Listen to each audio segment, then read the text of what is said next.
administración pública y de la empresa privada, que todo este tipo de tareas y de acceso a los contenidos se puedan hacer sin ningún tipo de restricción, sin ningún tipo de barrera, ¿vale? En definitiva, en igualdad de condiciones con las personas que no tienen ningún tipo de discapacidad. Antes de comenzar con el evento, me gustaría recordaros que para mantener una buena conexión y una buena calidad de sonido, por favor mantengáis vuestras cámaras apagadas y los micrófonos cerrados. Todas las dudas y comentarios que os vayan surgiendo durante el evento lo podéis escribir en el chat. Al finalizar cada una de las intervenciones, tendremos unos minutos para resolver las dudas que os hayan ido surgiendo y luego al final, si no da tiempo a resolver todas las dudas, pues al final del evento sí que podremos resolver el resto de dudas, ¿vale? También comentaros que el evento va a ser grabado y dispondrá de transcripción.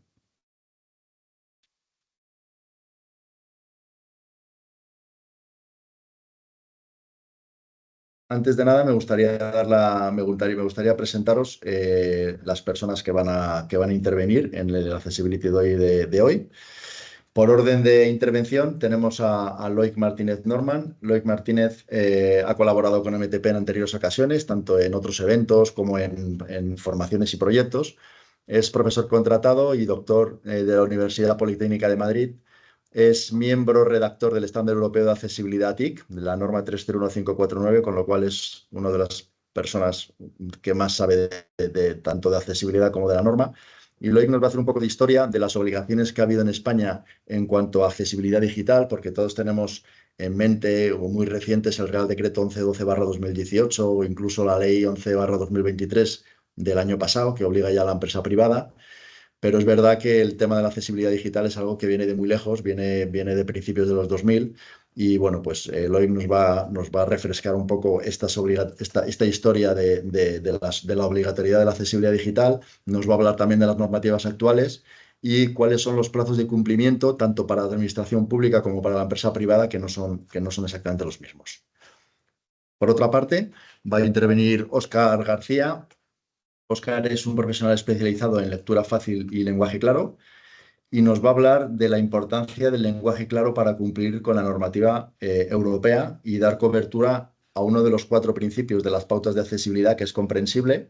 Dentro de este principio hay una serie de criterios que tienen que ver con que el contenido tiene que ser comprensible para cualquier tipo de persona. Entonces, como las pautas no detallan en qué consiste que sea el lenguaje claro, hay otra norma que comentará Óscar, que nos ayuda a entender en qué consiste que una aplicación tenga un lenguaje claro y, por tanto, dar cobertura a la normativa europea. También nos comentará que es otro término que suele confundir la diferencia entre lenguaje claro y lectura fácil.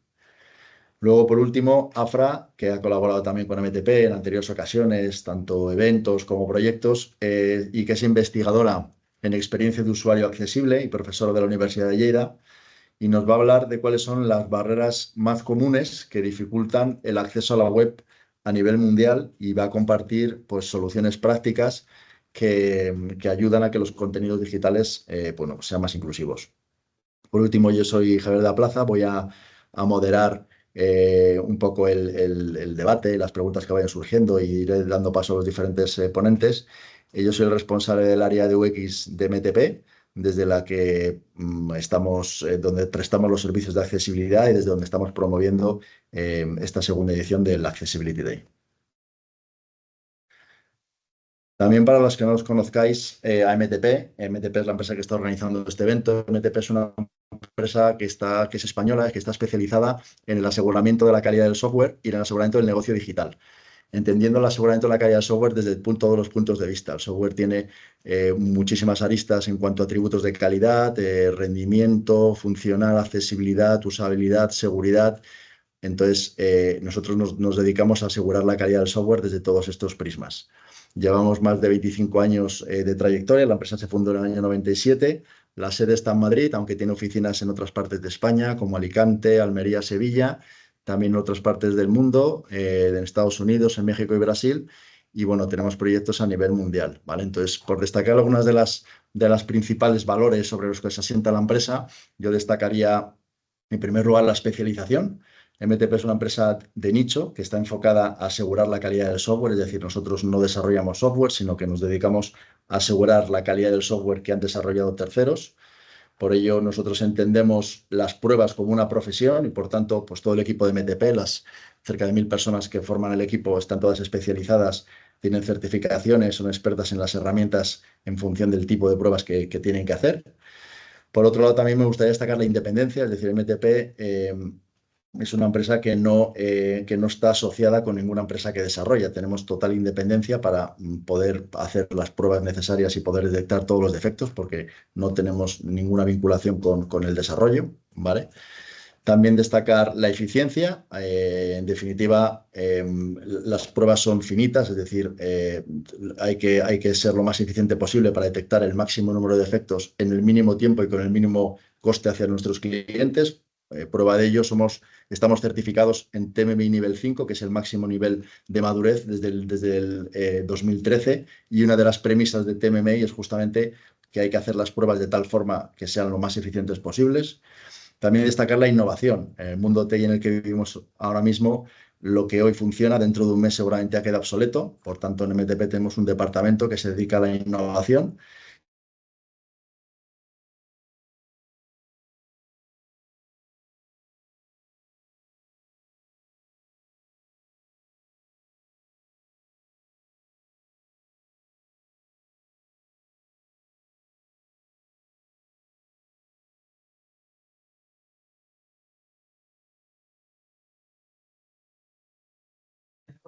¿Ahora sí me oye? Ahora sí, perdonad, sí, ha habido una caída de la red. Voy a compartir otra vez.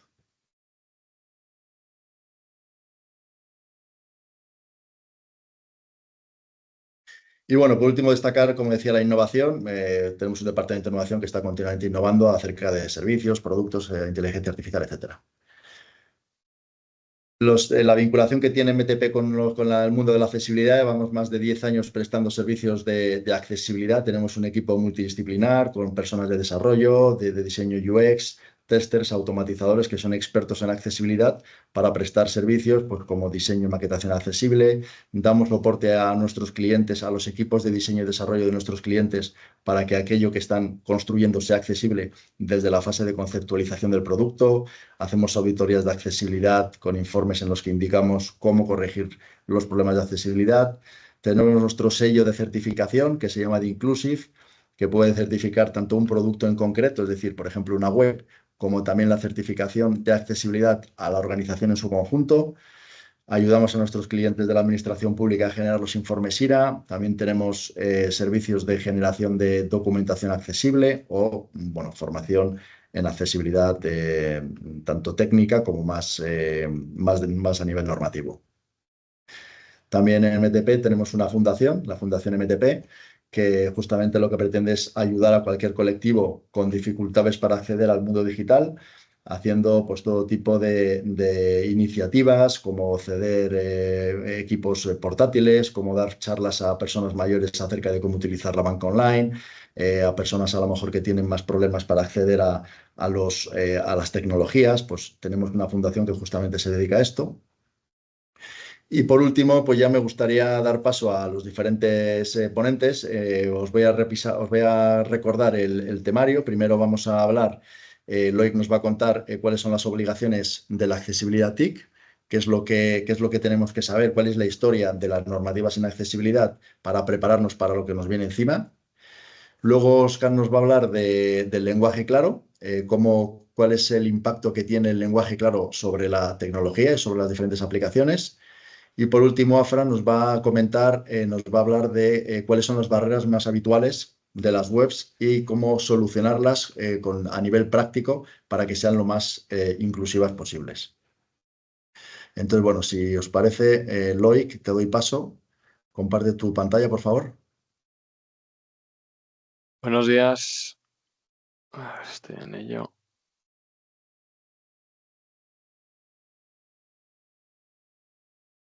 Bien, muchas gracias, Javier, por la introducción.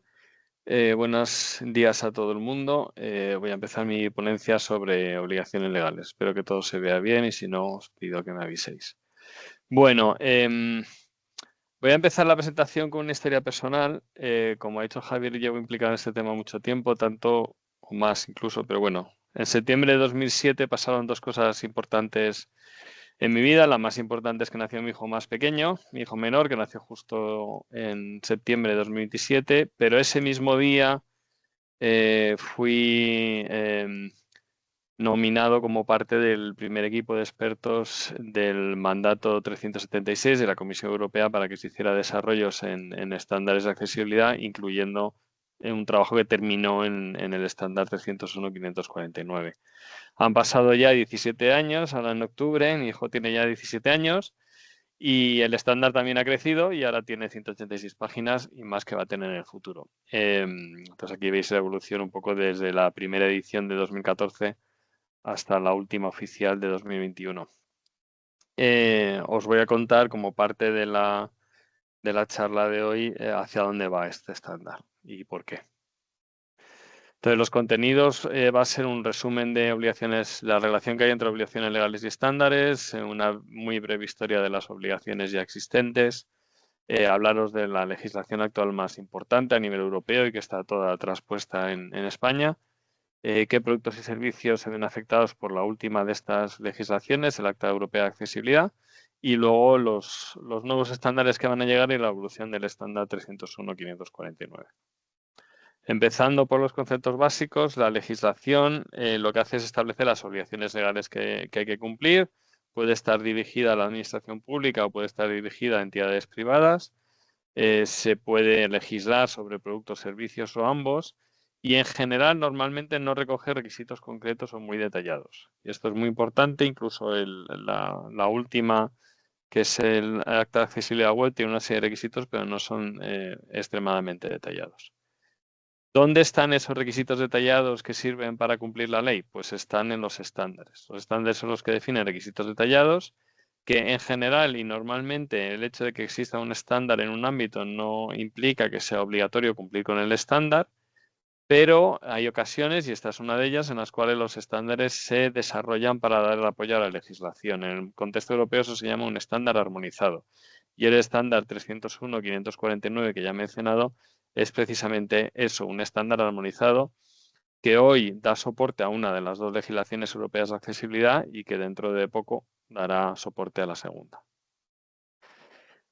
Como ha dicho Javier y ya se ha introducido, la obligación de accesibilidad no es de hoy, ni de ayer, ni de antes de ayer. La primera mención en España de accesibilidad digital está en la Ley 34/2002 de Servicios de Sociedad de Información y Comercio Electrónico, donde se establecía la obligación de las páginas web del sector público que fueran accesibles en 2005. Era el plazo que se dio, es un plazo común que se definió en la Unión Europea, que luego ha ido cambiando según se han ido actualizando las leyes, haciendo mención a estándares, etcétera. Pero el origen fue esta ley en España. Y en el sector privado, una ley del 2007, la ley 56/2007, de medidas de impulso a la sociedad de información, tenía una serie de campos de negocio en los cuales entidades que ofrecieran servicios a ciudadanos de comunicaciones, financieros, suministro de agua, gas, electricidad, viajes, transporte, etcétera, tenían, número uno, que ofrecer una página web informativa con unos contenidos obligatorios y, en segundo lugar, esa página web informativa tenía que ser accesible. Esto se estableció en 2007, hace ya también unos poquitos años. Haciendo historia de los estándares que dieron o daban apoyo, que estaban hechos para dar apoyo a esta legislación, empezaron antes de la legislación. Las primeras pautas internacionales de accesibilidad web se publicaron en 1999, son las pautas de accesibilidad al contenido web, en siglas WCAG, que se han actualizado varias veces, la 2.0 en 2008, la 2.1 en 2018 y la 2.2 en 2023, que luego os contaré. Y por otro lado, en el mundo internacional hay un estándar de accesibilidad software que empezó siendo una especificación técnica en 2003 y que se actualizó y se transformó en estándar internacional en 2008. En el caso de España, tenemos estándares que se publicaron entre 2003 y 2004 de accesibilidad de hardware, de software y de web, que se fueron actualizando la de software y la de web, y que realmente tuvieron una versión anterior, que es una versión experimental que se publicó en 1998. O sea, se lleva ya mucho tiempo con estándares que de hecho existieron antes de las obligaciones legales y después de bastantes años, al final las obligaciones legales en España, por ejemplo, hicieron referencia a los estándares españoles de accesibilidad, puesto que cosa que no se puede hacer, por ejemplo, con las pautas de accesibilidad web, que son de una entidad no reconocida internacionalmente como entidad de estándares y por lo tanto no se puede legislar en España mencionando esos estándares de forma directa.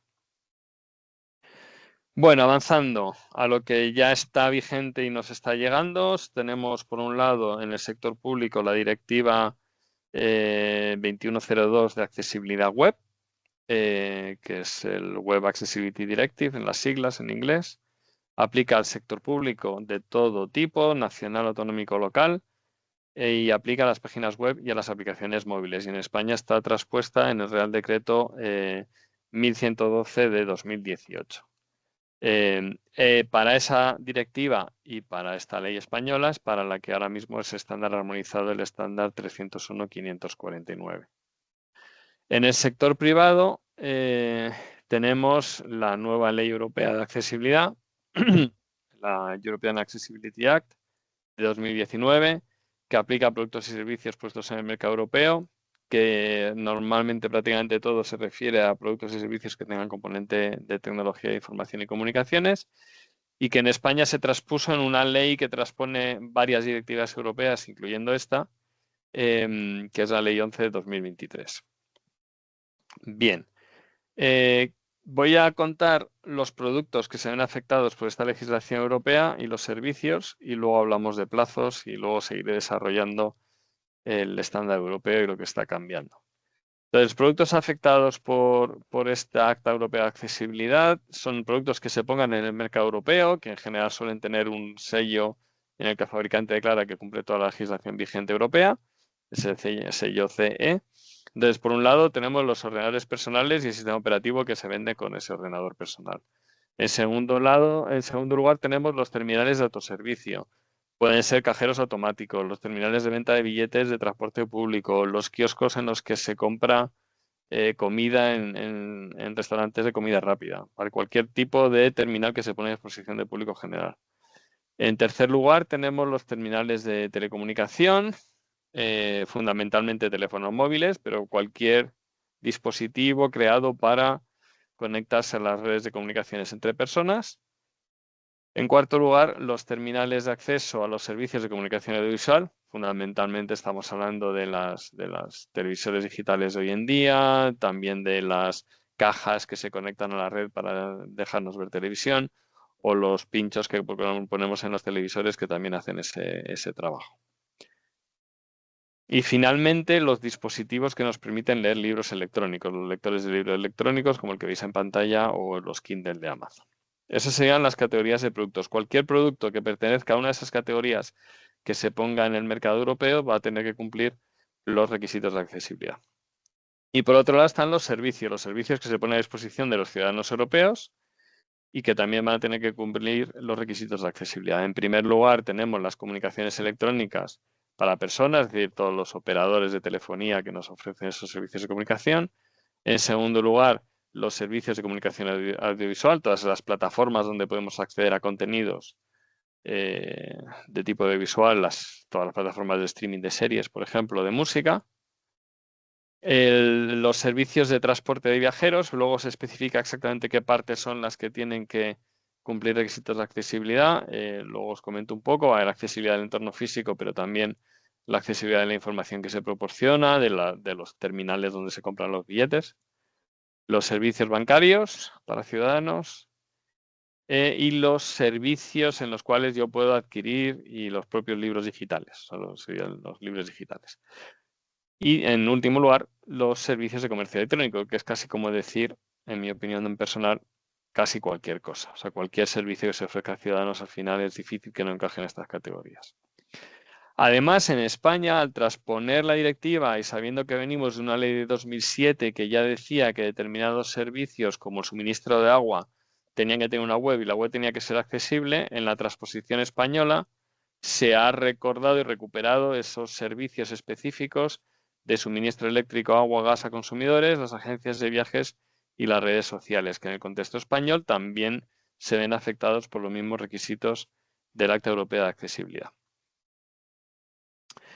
¿Qué plazos de aplicación hay? El plazo general es el 28 de junio de 2025. Es el plazo que viene legislado en la Directiva Europea y está traspuesto en la legislación española. También es cierto que hay una serie de ampliaciones de plazo en función de tipos de productos y servicios y luego unas excepciones.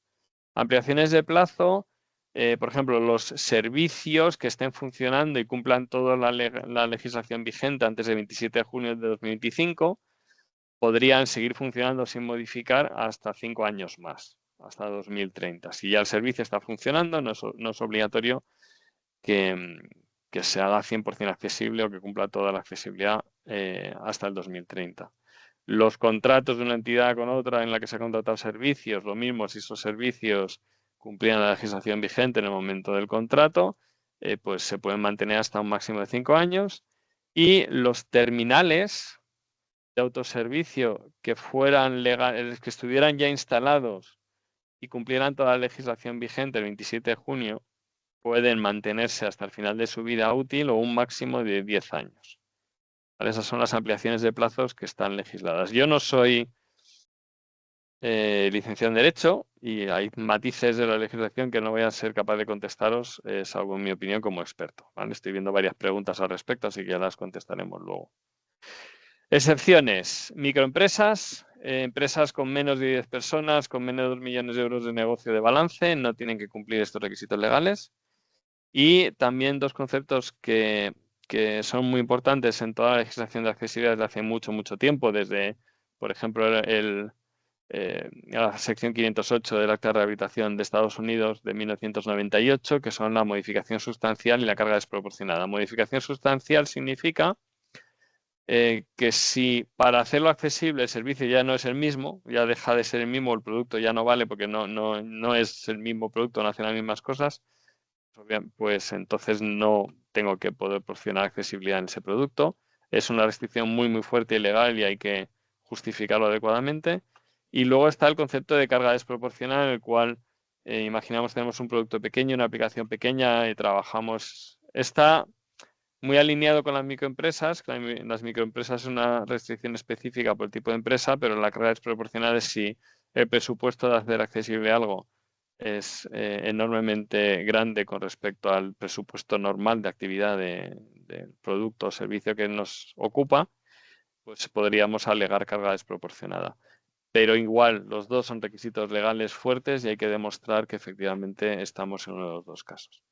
En cualquier caso, lo más importante y uno de los mensajes que quiero transmitir a todo el mundo, más allá de los matices de si he actualizado la web antes de ayer o pasado mañana, es tenemos ahora o tenéis una oportunidad de liderar con el ejemplo, de ser más accesible de lo que obligatoriamente se os puede obligar y además sabiendo que ser accesible trae beneficios. No tengo tiempo para elaborar esta tesis, pero está escrita en varios sitios. Se han hecho casos de negocio y se ha demostrado que, puesto que hay una gran parte de la población mundial que tiene problemas de accesibilidad, más allá incluso de las personas oficialmente con discapacidad, que supongo que sabréis que son aquellas que legalmente tienen al menos un 33%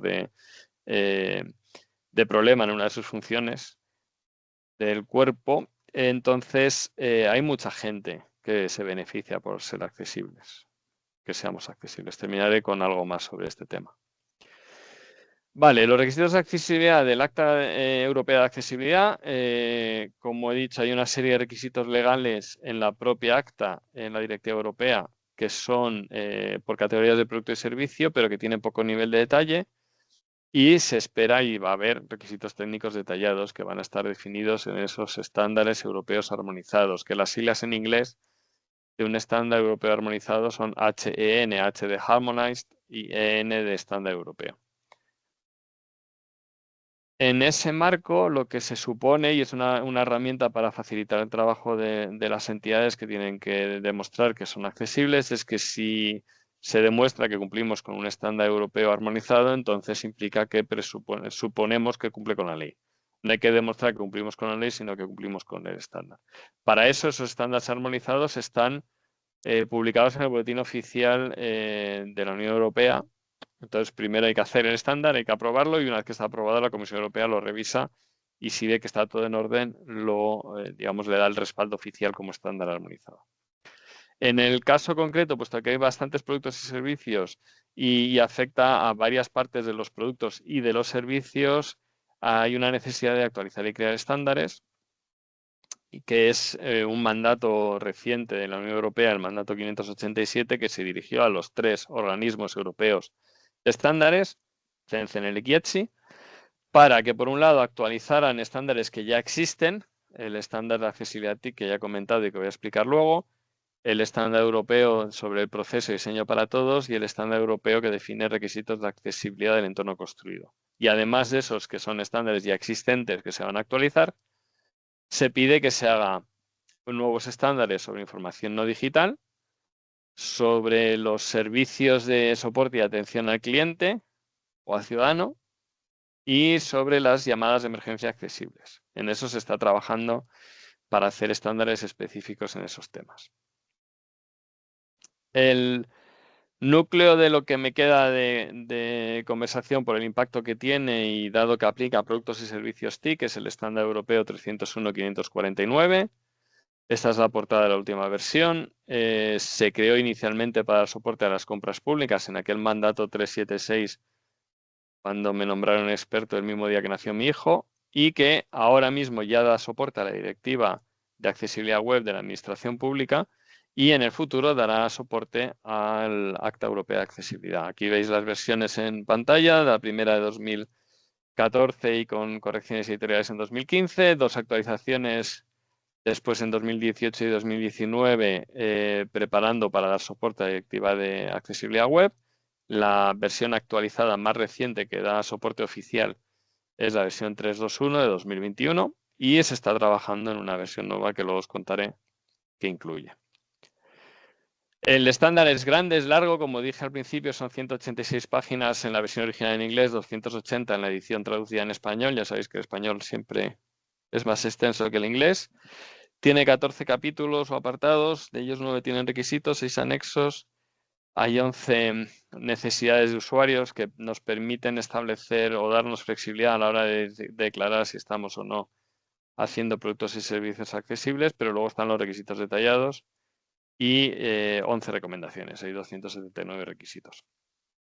La estructura es la de cualquier estándar, tiene una serie de apartados que siempre existen en los estándares, que son el objeto y campo de aplicación, que dice de qué va este estándar, las referencias a otros estándares, las definiciones de abreviaturas, el capítulo donde se describen las necesidades de usuario, capítulo 4, los capítulos de 5 al 14 donde se incluyen los requisitos y una serie de anexos, uno de los cuales, el anexo A, es obligatorio por ser un estándar armonizado y es donde se explica cómo este estándar da soporte a la ley, a la Directiva de Accesibilidad Web y de Aplicaciones Móviles.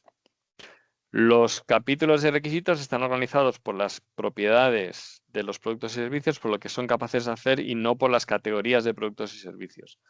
Entonces hay un capítulo para registros genéricos y luego capítulos 6, 7, o sea, el 6, por ejemplo, para cualquier producto TIC que ofrezca comunicación entre personas por voz, que tendrá que hacerlo accesible, o el capítulo 7 para cualquier producto TIC que permita grabar, reproducir o editar vídeo, y así sucesivamente.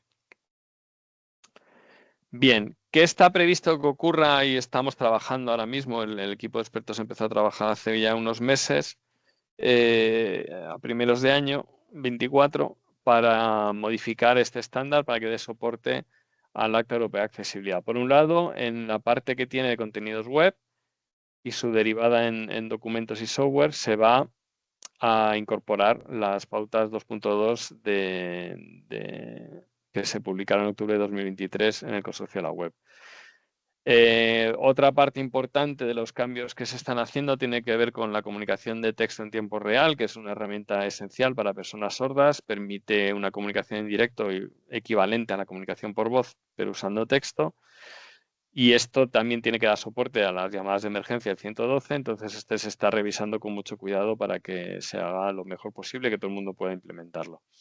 Se está revisando también las cuestiones de productos con funcionalidad cerrada, que son productos a los que no se pueden conectar o instalar productos de apoyo para personas con discapacidad, y entonces se está revisando, reestructurando para que esté mejor preparada esa parte.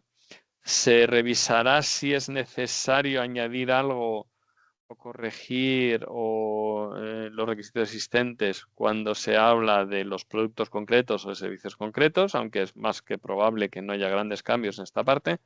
Y luego se están haciendo también correcciones editoriales. Lo más importante es unificar la terminología que se utiliza en la redacción del estándar para que sea más coherente en todas sus partes. Este trabajo se está haciendo de cara al público y se está haciendo a través de un servidor público donde se pueden ver en qué se está trabajando, a qué conclusiones se van llegando, se puede acceder al último borrador que está redactando el equipo de trabajo en el servidor que veis en pantalla. Se puede acceder con el QR o con la URL que veis allí. Se puede leer lo que está ocurriendo sin necesidad de registrarse. Y si alguien está interesado en proponer modificaciones sobre lo que se está haciendo, se puede incluso ahí en la información de la primera página que tengo enlazada, se explica cómo se pueden hacer propuestas de comentarios sin estar registrados. Se pueden registrar las personas que son miembros de ETSI o del equipo de trabajo que está supervisando el desarrollo de este estándar.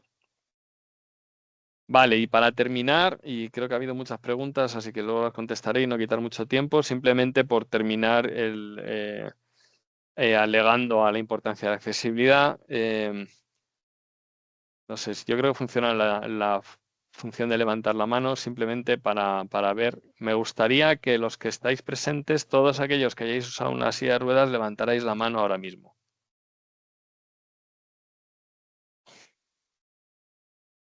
A ver cuántos sois. Bueno, bastantes.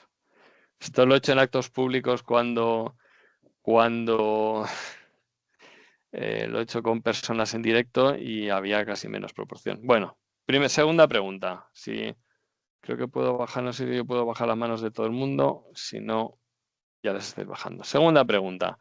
¿Quién de los que estáis aquí habéis tenido problemas para leer la pantalla de vuestro teléfono o de vuestro ordenador? Vale. Ahí veo ya mucha más gente. Vale, esta parte nos afecta más. Perfecto, muchas gracias. Con respecto a los que no habéis contestado, levantado la mano cuando he preguntado que quién ha utilizado una silla de ruedas, os tengo que decir que no habéis dicho la verdad, toda la verdad y nada más que la verdad, que no estabais pensando en esta silla de ruedas, que es la que llevamos cuando llevamos a niños pequeños. Todos los seres humanos nacemos sin poder andar y por lo tanto el hecho de que la construcción o el entorno construido no sea accesible es un problema mental que tenemos como sociedad porque no andamos cuando nacemos y todos llevamos un sillita de bebé, bien de nuestros hijos, bien de nuestros sobrinos. Entonces era un ejemplo que me gusta mucho transmitir para que veáis que en realidad la accesibilidad nos afecta a todos, ¿vale? Entonces, si no hemos tenido autobuses accesibles hasta hace relativamente poco, cuando los autobuses se construyen para transportar seres humanos y hay seres humanos que llevan una sillita de ruedas, tenemos un problema como sociedad. O sea, el no pensar en ello no es solo la persona que siendo adulta tiene que ir en una silla de ruedas, sino que en realidad todos hemos empujado una silla de ruedas y si vivimos lo suficiente, lo normal es que terminemos en otra silla de ruedas al final de nuestros días. Bueno, y con respecto a la pantalla, cualquiera de vosotros que hayáis usado el ordenador en un día normal de Madrid soleado, sabéis lo que es usar el móvil o la pantalla y esto nos acerca a los problemas de personas con baja visión, aunque no es igual, pero sí que nos acerca a lo mismo. Así que por mi parte nada más y yo creo que abrimos el turno de preguntas. Creo que ¿quién iba a ser? Borja, me parece, o Javier, ¿no ibais a moderar un poquito las preguntas o voy mirando el chat? Porque hay muchas. Perdona, me acabo de volver a reconectar. Sí, bueno, pues voy a ir por orden de preguntas de las personas que han ido preguntando y los que nos dé tiempo, luego el resto los hacemos al finalizar el evento. Entonces, en primer lugar, Marcos pregunta, vamos a ver, para que un producto digital se considere accesible y dé cumplimiento a la normativa legal, ¿es necesario que cumpla el 100% de los requisitos o se puede establecer una flexibilidad y decir, por ejemplo, que a partir del 90% ya se puede considerar accesible? ¿Cómo de riguroso es? Una gran pregunta. 100%. El 100% de lo que aplica. Es decir, si el producto, voy a poner un ejemplo concreto fácil. Si el producto es un lector de libros digitales, que no, lo único que hace es permitirnos leer libros digitales, por ejemplo, no tiene que cumplir el capítulo 6 de comunicación ni el capítulo 7 de reproducción y edición de vídeo, porque no lo hace.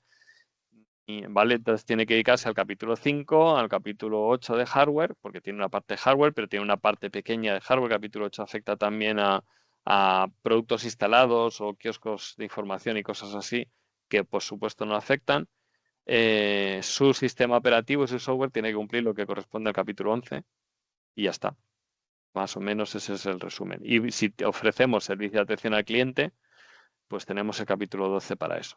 Entonces hay unas partes del estándar que sí aplicarán y hay que cumplirlas todas, y legalmente no se ha establecido un sistema oficial de porcentaje de cobertura, o se cumple o no se cumple. Vale, o Es sea que, por igual que las ejemplo, pautas de accesibilidad web. Si nos falla, si tengo un sitio web con 200 imágenes y he fallado una, legalmente, o sea, no no cumplo el cumple. estándar.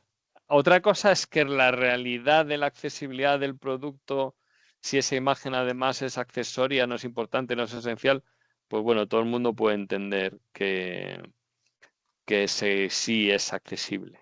Es decir, no se va a ser nadie tan riguroso como para decir si falla una cosa pequeña que no afecta a nadie, realmente seguramente será accesible y se considera accesible. Vale, perfecto. Luego también comentaba Marcos, si por ejemplo hay pone a modo de ejemplo un banco que está rediseñando su banca online, su web, y la rediseña en junio del 2025. ¿Se supone que se considera un nuevo producto y por tanto debería ser accesible? ¿O como es un rediseño sobre algo que existe, no sería Sí, un necesario? rediseño es un nuevo producto. Salvo que el rediseño sea simplemente cambiar, yo que sé, el color de un botón en una esquina. ¿Sabes? Es decir, entiendo que cuando hablamos del concepto rediseño es que estamos cambiando algo más que pequeños detalles, y por lo tanto sí se considera un nuevo producto y debería cumplir. Vale, perfecto. Pero vamos, ya Ah, debería haber cumplido desde el 2007. O sea, quiero decir, no hay nada muy nuevo, por ejemplo, para un servicio bancario. ya, lo que pasa es que como es verdad que ahora hay más conciencia y da la sensación Sí, como sí, sí, que sí. estas nuevas Simplemente normas son... Sí, ya, sí. por Lo que simplemente hemos, recordar que tenemos un contexto que antiguo. llevamos más tiempo. Vale, Afra pregunta también relacionado con banca, si por ejemplo las aplicaciones que pertenezcan al sistema de gestión interno, como por ejemplo las aplicaciones que utilizan los trabajadores en las oficinas bancarias, ¿también tienen que cumplir con la accesibilidad o solamente aplica a lo que va de cara al cliente final, al usuario final? Vale, en el mundo del acta de accesibilidad web creo que no, que solo aplica lo que afecta al ciudadano cliente.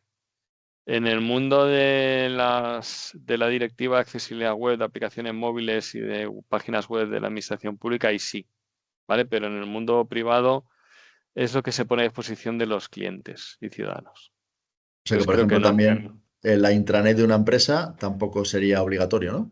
No, Sí, ahora sí. es extremadamente recomendable, y como se suelen compartir tecnologías, Ujú. pues deberían aplicar las mismas soluciones, pero estrictamente hablando no. Vale, vale, Otra cosa perfecto. es que si esa empresa tiene personas con discapacidad, pues ya debería ser accesible, o las puede tener en cualquier momento. O sea pero creo que la obligación legal solo es para los productos que se ponen a disposición de los ciudadanos. Vale.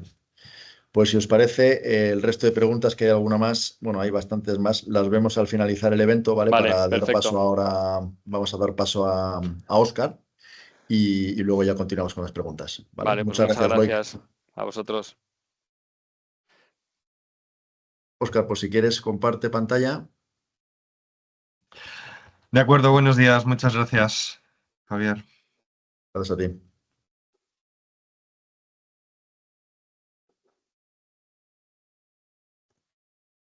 Bien. Todavía La no se ve la presentación, pantalla. sí. Ah, vale. La presentación que os voy a compartir, pretendo brevemente poneros en situación de una herramienta que es el lenguaje claro, que parece como un descubrimiento muy reciente, pero que realmente lleva bastante tiempo existiendo. El lenguaje claro surge porque hay una reivindicación ciudadana. En Reino Unido, pues de repente hubo un grupo de personas que se pusieron en Piccadilly en la plaza de Piccadilly en Londres a quejarse porque no entendían lo que ponían las leyes ni en los formularios y empezaron a recoger firmas. Y entonces, bueno, pues eso produjo una determinada ola que tuvo su afectación y llevó pues a que leyes posteriores pues sí tuviesen ya una redacción más clara. Para que os hagáis una idea, desde 1976 hay en el Parlamento sueco una comisión que revisa que las leyes sean claras y desde 2000, creo que 2011, si no recuerdo mal, en Estados Unidos el gobierno federal debe publicar todos sus contenidos en un lenguaje claro para la ciudadanía. Entonces, ¿qué significa todo esto y cómo afecta a las webs? Y sobre todo, ¿qué estrategia debemos aplicar? Bueno, pues os voy a intentar dar algunas claves. Vamos a empezar por algo que nos hemos podido encontrar cualquiera de las personas que estamos aquí, y es que tenemos que hacer todos los años la declaración de Hacienda. Entonces, pues he curiosidad y digo, a ver cómo lo explica. Está supuestamente en una guía que intenta aclarar dudas. Y dice, rendimientos de trabajo. Tiene la consideración fiscal de rendimientos íntegros de trabajo todas las contraprestaciones o utilidades, cualquiera que sea su denominación o naturaleza, dinerarias o en especie, que deriven directa o indirectamente del trabajo personal o de la relación laboral o estatutaria y no tengan el carácter de rendimiento de actividades económicas. Pues si acaso no lo habéis entendido, en el propio texto os lo desglosa. De acuerdo con la definición transcrita, los rendimientos de trabajo se caracterizan por las siguientes notas. Comprenden la totalidad de contraprestaciones u utilidades, cualquiera que sea su denominación o naturaleza, dinerarias o en especie. Exactamente lo mismo que decía antes. Que deriven directa o indirectamente del trabajo personal o de la relación laboral o estatutaria del contribuyente. Lo mismo que teníamos en la definición. Que no tengan el carácter de rendimientos de actividades económicas. Esto me recuerda a un deportista que una vez explicaba que una carrera de 1500 era como un libro, porque tenía un principio como un libro, un desarrollo como un libro y un final como un libro. En definitiva, al final, esto no nos aclara absolutamente nada, a pesar de que hayan hecho el esfuerzo de ponerlo en ítems numerados, ¿no? Pero nos pone de cara hacia un problema que tenemos toda la ciudadanía. Y es que hay muchas cosas que resulta que tienen un efecto muy importante en nuestra vida y que resulta que hacemos muchas veces delegando eso en personas que puedan saber, pero sin que nosotros al final tengamos ni idea de lo que estamos jugándonos o estamos viviendo, ¿no? ¿Quién no, por ejemplo, pues ha recibido una multa en un momento dado de tráfico y de repente no sabía, o una notificación de cualquier tipo de una administración? O, por ejemplo, también comunicaciones de su banco. Bien. O otra habitual, contratos y facturas de proveedores de servicios, llámese energía, llámese telefonía. Bien, pues nos pone ante una situación manifiesta de dificultad de interacción y entonces, claro, ante esto pues surge el método de lenguaje claro, que lo que plantea es una cuestión funcional pura, como luego profundizaré un poco. La definición que está estandarizada, porque existe un Óscar, perdona, no estándar. estás compartiendo, no sé si soy yo. ¿No estoy compartiendo? No, que no sabía si estabas haciendo la introducción, por eso no te lo he dicho antes. No, pues fijaos que, Pero no estás perdonadme un compartiendo, no momento, se ve nada. a ver, es que no me deja compartir, Javier, a ver, si ¿ahora? No. ¿No? Qué Si raro. quieres sal y entra. Voy a salir y a entrar, disculpad, vamos a Vale. probar otra.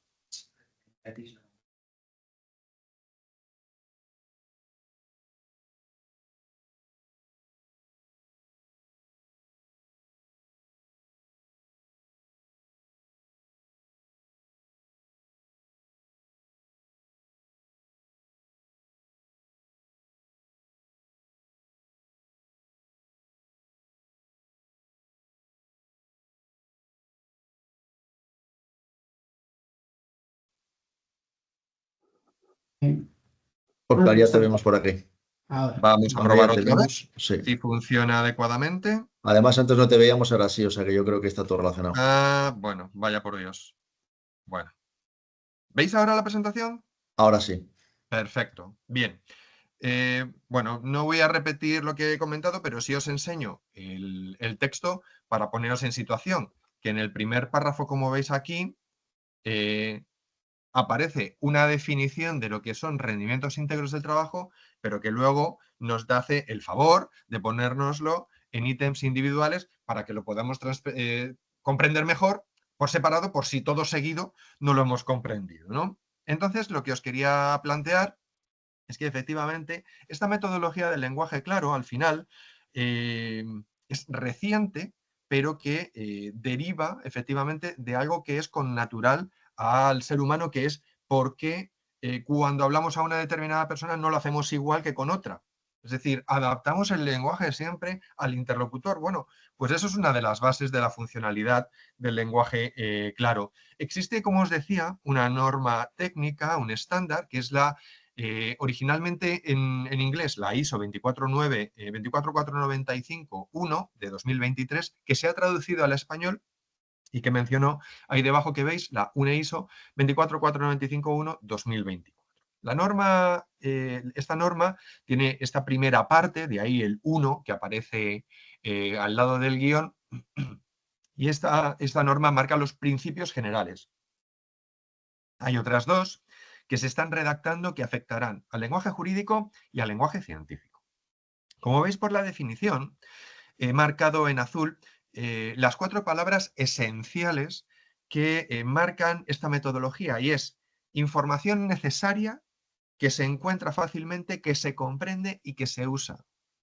La lógica, como veis, es una lógica de eficiencia en la comunicación y que plantea unos principios de funcionalidad que además son en los que se desarrolla la propia norma. Es decir, cuando descargáis la norma, cuando leéis la norma, veréis que tiene 4 capítulos. Información necesaria, relevante, que se encuentra fácilmente, que se comprende fácilmente y que se usa fácilmente. Es decir, hay una cadena lógica.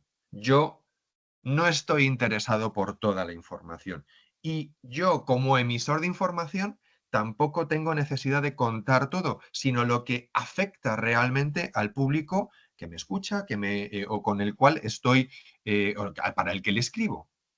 Además, tengo que contribuir a que esa persona que va a leer lo que yo escribo encuentre con facilidad, localice esa información y que una vez localizada pueda procesarla, la comprenda, para que luego pueda ejecutar acciones, si van implícitas esas acciones vinculadas. Pues, por ejemplo, como veíamos antes en el ejemplo de Hacienda, pues que yo en un momento dado pueda encontrar las casillas adecuadas, comprender lo que tengo que rellenar y efectivamente luego ejecutar las cifras que tengo que introducir para que Hacienda en un momento dado pues no me envíe una notificación diciendo que he hecho algo mal. Entonces, el eje esencial, quedaos con esta palabra, es funcionalidad. Yo tengo que hacer una información que sea eficiente, eficaz. Y de ahí, por eso, el primero siempre es información relevante, contar lo que es verdaderamente pertinente a la situación de comunicación. Y claro, en este tiempo, además, en estos últimos 25 años, se han ido desarrollando en paralelo 2 metodologías que para aquellas personas que no están familiarizadas, pues lógicamente les puede sonar muy parecidas, que son lenguaje claro y lectura fácil. El lenguaje claro es lo que os venía contando, que está normalizado en esa norma UNE y fundamentalmente se dirige a un público general que no tiene una dificultad de comprensión específica. Podríamos ser probablemente la totalidad de las personas que pudiéramos estar seguramente en esta sala, que no tenemos una dificultad específica de comprensión y que, pues, sin embargo, no dominamos todos los ámbitos de vocabulario y de comunicación, pues lenguaje legal, lenguaje administrativo, lenguaje económico, ¿de acuerdo?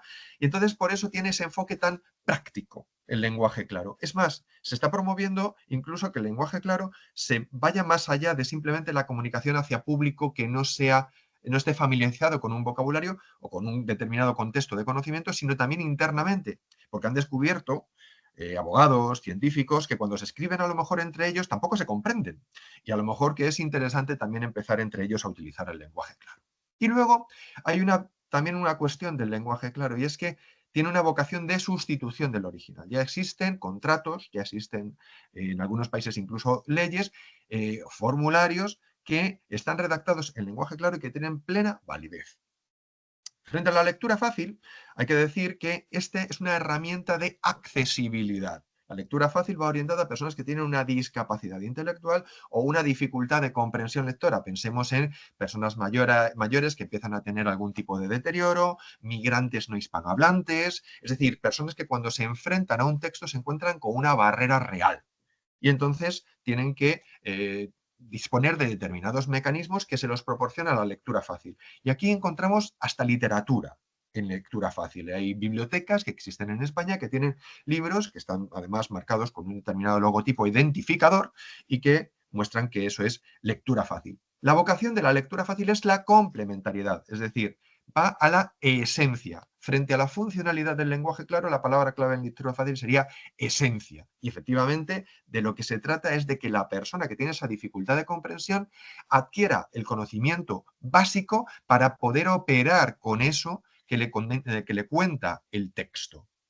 Y aquí además en España fuimos pioneros porque tenemos el primer estándar del mundo dedicado a la lectura fácil, que es la norma UNE 153-101X, de las cuales luego pues han surgido una norma ISO en el ámbito tecnológico, que está vinculada también a un concepto general de facilitación de comprensión, y por otra parte también pues en países como en Alemania están desarrollando una norma muy similar a la española. Por lo tanto, quedaos con que entre estas dos, en la que nos estamos centrando es la de lenguaje claro.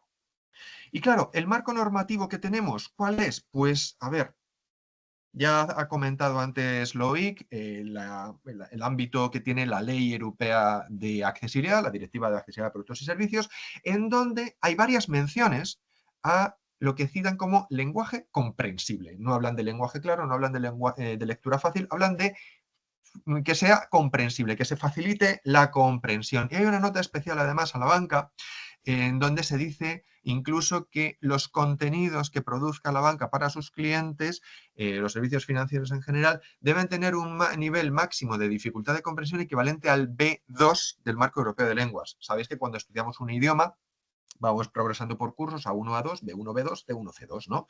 Siendo el nivel A el elemental, el B el intermedio y el C el avanzado. Bueno, pues sería como un intermedio un poquito alto, el límite, y ese sería más o menos un nivel similar a lo que sería el lenguaje claro. Hay discusión técnica al respecto de si con respecto a lectura fácil y lenguaje claro podemos plantear una equivalencia o no respecto al marco europeo de lenguas, pero bueno, eso es una cuestión que requeriría otra charla, ¿no?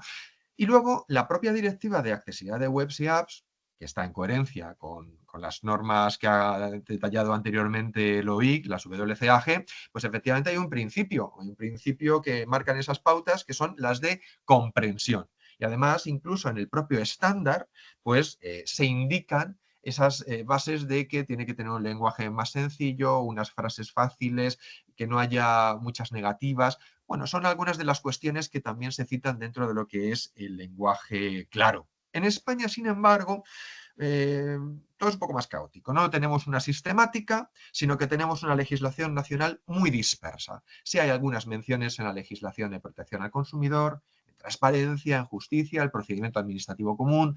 En algunas normativas autonómicas también se cita, por ejemplo, en el ámbito de los servicios sociales, la necesidad de que los contenidos pues, sean comprensibles para los usuarios con los que se interviene.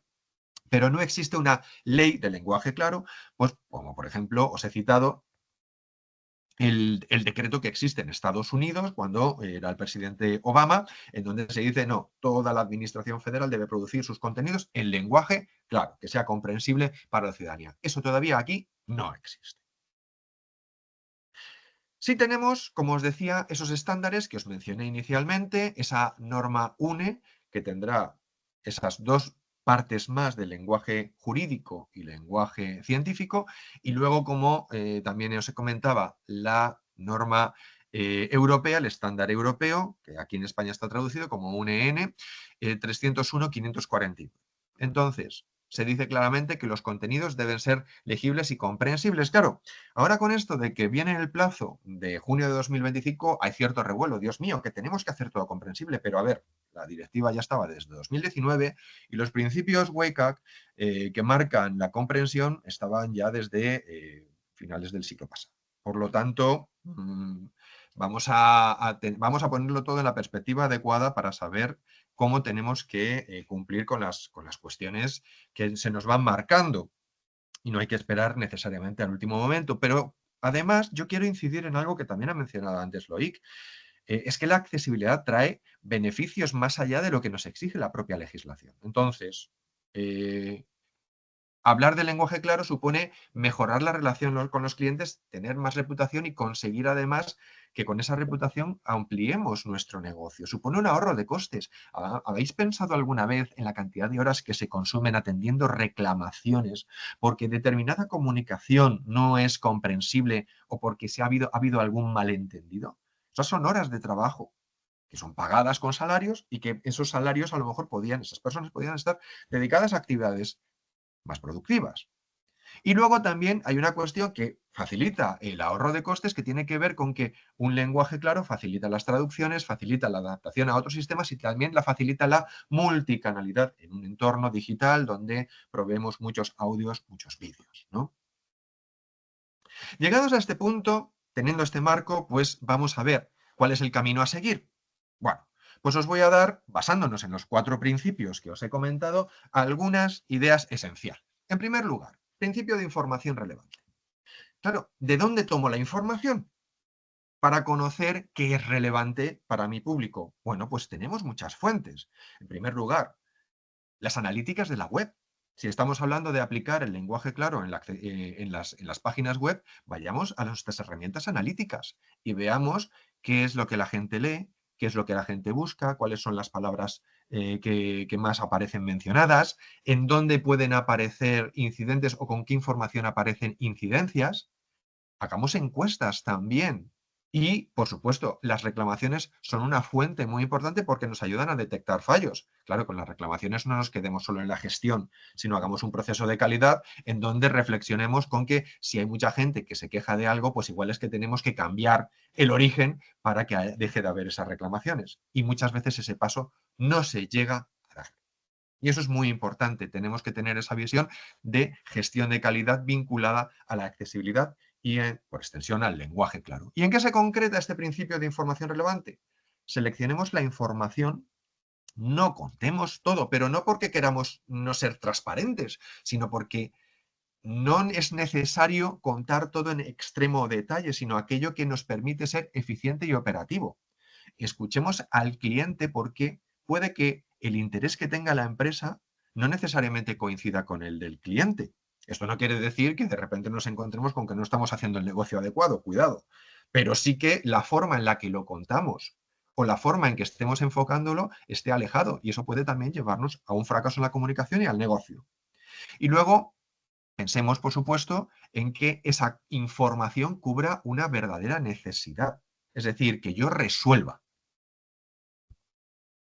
El segundo principio es el principio de fácil de encontrar. Entonces, fuentes, pues os citaría las WCAG ya mencionadas, con ese principio de comprensión en donde se citan de una manera muy global, ¿no? Esas cuestiones relacionadas con la comprensión en web y los principios de usabilidad de Jacobson también, que seguramente muchos conocéis y que marca también una serie de líneas en donde nos permite facilitar un diseño que haga más sencilla la localización de todos los elementos. Pero os quiero citar el segundo, Making Content Usable for People with Cognitive and Learning Disabilities. Este documento está elaborado por un grupo que tiene la plataforma W3C, el consorcio W3C, que desarrolla todas las bases técnicas de la web y que está especializado en lo que se denomina accesibilidad cognitiva, es decir, accesibilidad a la comprensión. Y este documento está traducido parcialmente en español. Lo podéis encontrar como pautas de accesibilidad cognitiva web. Ese documento detalla cuestiones que son bastante relevantes y que, aunque se enfocan a personas que tienen dificultades de comprensión, muchas de ellas se pueden extender. Pensemos, hay muchas recomendaciones que os querría resaltar con respecto a cuestiones de formularios, de comprensión de formularios que tienen que ver con cómo se etiquetan, cómo se redactan los campos y cómo se dan indicaciones de cómo rellenar. Aplicar principios de lenguaje claro evitaría muchos errores y todos hemos vivido esas situaciones. ¿En qué se concreta esta información fácil de localizar? Hagamos webs con una estructura sencilla, no hagamos menús infinitos. marquemos un diseño que sea coherente y jerarquizado, que no parezca que pasamos de una página a otra y sintamos que estamos en una web diferente. Que los controles, los botones, los enlaces queden claramente identificados y que los pictogramas y iconos no nos inventemos tanto. Intentemos estandarizar también aquellas cosas, no seamos tan creativos. Muchas veces lo eficaz es ser común. Con respecto a la información fácil de comprender, las pautas que marca la norma UNE son principios muy generales. La ISO, se redactó con una vocación de que pudiese valer para todos los idiomas. Obviamente salvando, claro, las diferencias enormes que puede haber entre idiomas, pues por ejemplo, los europeos y los asiáticos, por poner un ejemplo. Pero sí que se planteaban unas pautas en las cuales todos los idiomas pudiesen encontrar algo a lo que pudiesen aplicar. Entonces, en ese aspecto, pues con esa fuente, básicamente lo que nos está marcando esa norma ISO es un orden lógico de la información. Muchas veces vemos que los textos pueden tener frases sencillas, pueden tener palabras fáciles de comprender, pero están deslavazados, no tienen un hilo conductor. Y eso es lo primero que hay que hacer cuando uno redacta una información o un contenido cualquiera que sea. Y es orden lógico de la información, poniendo lo importante al principio, que cada párrafo contenga una idea, no hagamos párrafos infinitos, y menos en web, porque además soportamos en pantalla muchísimo menos la atención. Por lo tanto, tenemos que ser mucho más concisos, con oraciones directas y sencillas y un vocabulario que limite los tecnicismos. Muchas veces se centra toda la cuestión en los tecnicismos y no. Es decir, hay muchas alternativas respecto a los tecnicismos que no solo pasan por buscar sustitutivos más sencillos, sino porque apliquemos esos tecnicismos con un sentido común, ¿no? Contextualizándolos adecuadamente para hacerlos más comprensibles. Y el último sería el principio de información fácil de usar. No podemos aplicar ninguna solución de accesibilidad, y aquí sí que querría incluir el lenguaje claro, porque en el fondo facilita el uso y el acceso a la información, ¿no? Entonces, no podemos aplicar nada sin contar con los usuarios, sin comprobar que eso es funcional. Y para ello, además, la propia norma ISO incide en ello, en que contemos con nuestros clientes en el proceso. Focus groups, entrevistas con usuarios, encuestas que nos van a permitir revisar adecuadamente lo que publicamos, y eso por favor, cuidado, ya no es simplemente una cuestión de ratas y faltas de ortografía, es que realmente comprobemos que el contenido que publicamos sea el coherente y el que queremos. Actualicemos. Muchas veces nos encontramos con páginas que cuentan lo mismo después de que hayan cambiado muchas cosas. Y esto sienta mal y genera una mala reputación. Y luego no dejemos de escuchar al cliente. Quiero concluir con un ejemplo. Pensaba, digo, en un ejemplo español, pero me he ido mejor fuera de España para que veáis cómo un gobierno, en este caso el gobierno del Reino Unido, ha hecho una página web que ha aplicado los principios que os he estado contando del lenguaje claro en su propia web. Y entonces tenemos una página en donde nos encontramos una home que nos dice el mejor lugar para encontrar los servicios del gobierno y la información. Nos invita de una manera muy limpia, nos plantea cuestiones populares y si os fijáis, la forma es llamando la atención, apelando al lector. Get access, es decir, consigue el acceso, sign in, regístrate. Aquí, si desplegamos luego, vemos los servicios y la información. El menú, cada uno de los temas ordenados de forma alfabética, pero que tiene que ver con cuestiones que afectan a la gente de una manera directa. Y deja la parte de actividad del gobierno a un lado. Luego, si vamos de manera específica, vemos que hablan pues de esas cuestiones introducidas con una frase en donde hace un pequeño detalle de qué nos vamos a encontrar. E incluso nos hace unos destacados, ¿no? Unos features en donde dice cómo encontrar un trabajo, el seguro social o el apoyo para el coste de la vida. Si entramos en alguno de los espacios, pues encontramos, pues por ejemplo aquí, cómo gestionar los beneficios, pagos o reclamaciones. Nos va haciendo también, como veis siempre, en un vocabulario muy directo y de ese modo, si entramos, por ejemplo, en cuándo y cómo obtener tus beneficios, nos va haciendo con frases muy sencillas y aquí voy a entrar y concluyo con cómo se ve la web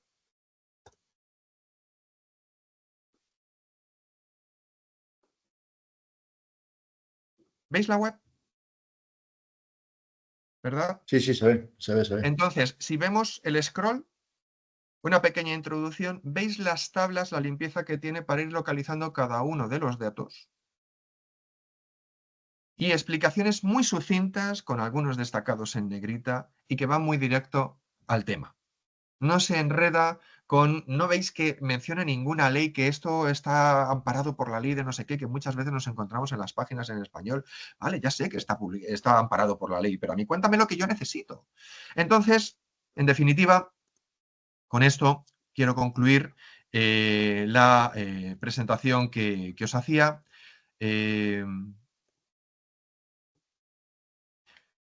Concluyendo con una cita de Albert Einstein que dice que si no puedes explicarlo de manera sencilla es que no lo entendiste bien. Lo primero que tenemos que plantearnos es, ¿nosotros entendemos lo que queremos contar? Porque si no, no sabremos contarlo de manera adecuada. Así que ahora quedo a vuestra disposición para responder vuestras preguntas. Muchas gracias.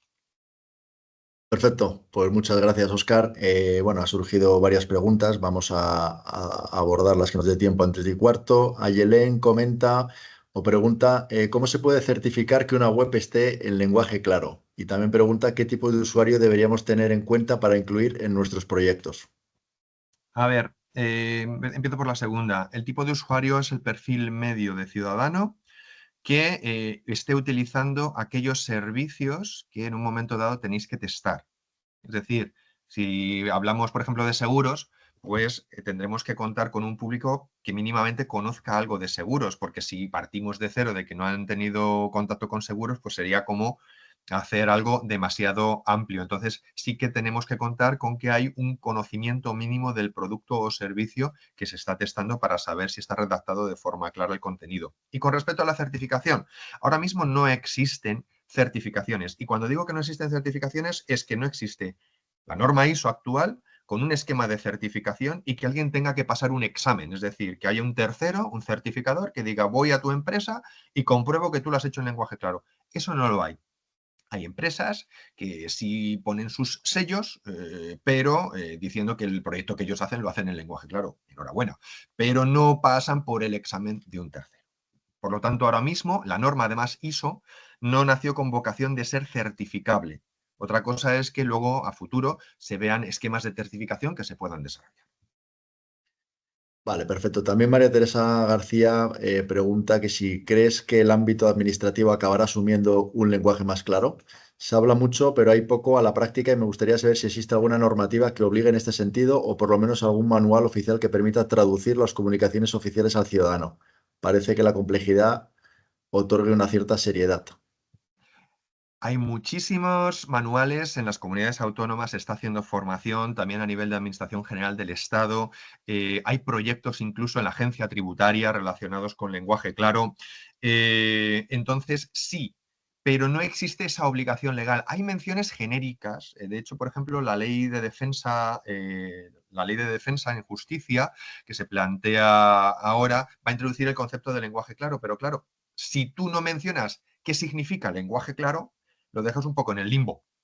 Entonces eso al final es un poco una situación en la cual sí, cumples con el lenguaje claro, pero no regulas exactamente qué es, a qué te atienes, qué es lenguaje claro, lo que a ti te dé la gana. Entonces, falta esa referenciación. Existen muchos manuales, existe formación, pero es cierto que todavía parece que el burócrates, como dice alguna catedrática de filología, sigue imperando mucho y parece que la administración, si no habla raro, pues no parece seria y siempre con este toque intimidatorio. Y no, efectivamente las administraciones serían mucho más funcionales si aplicaran estos principios.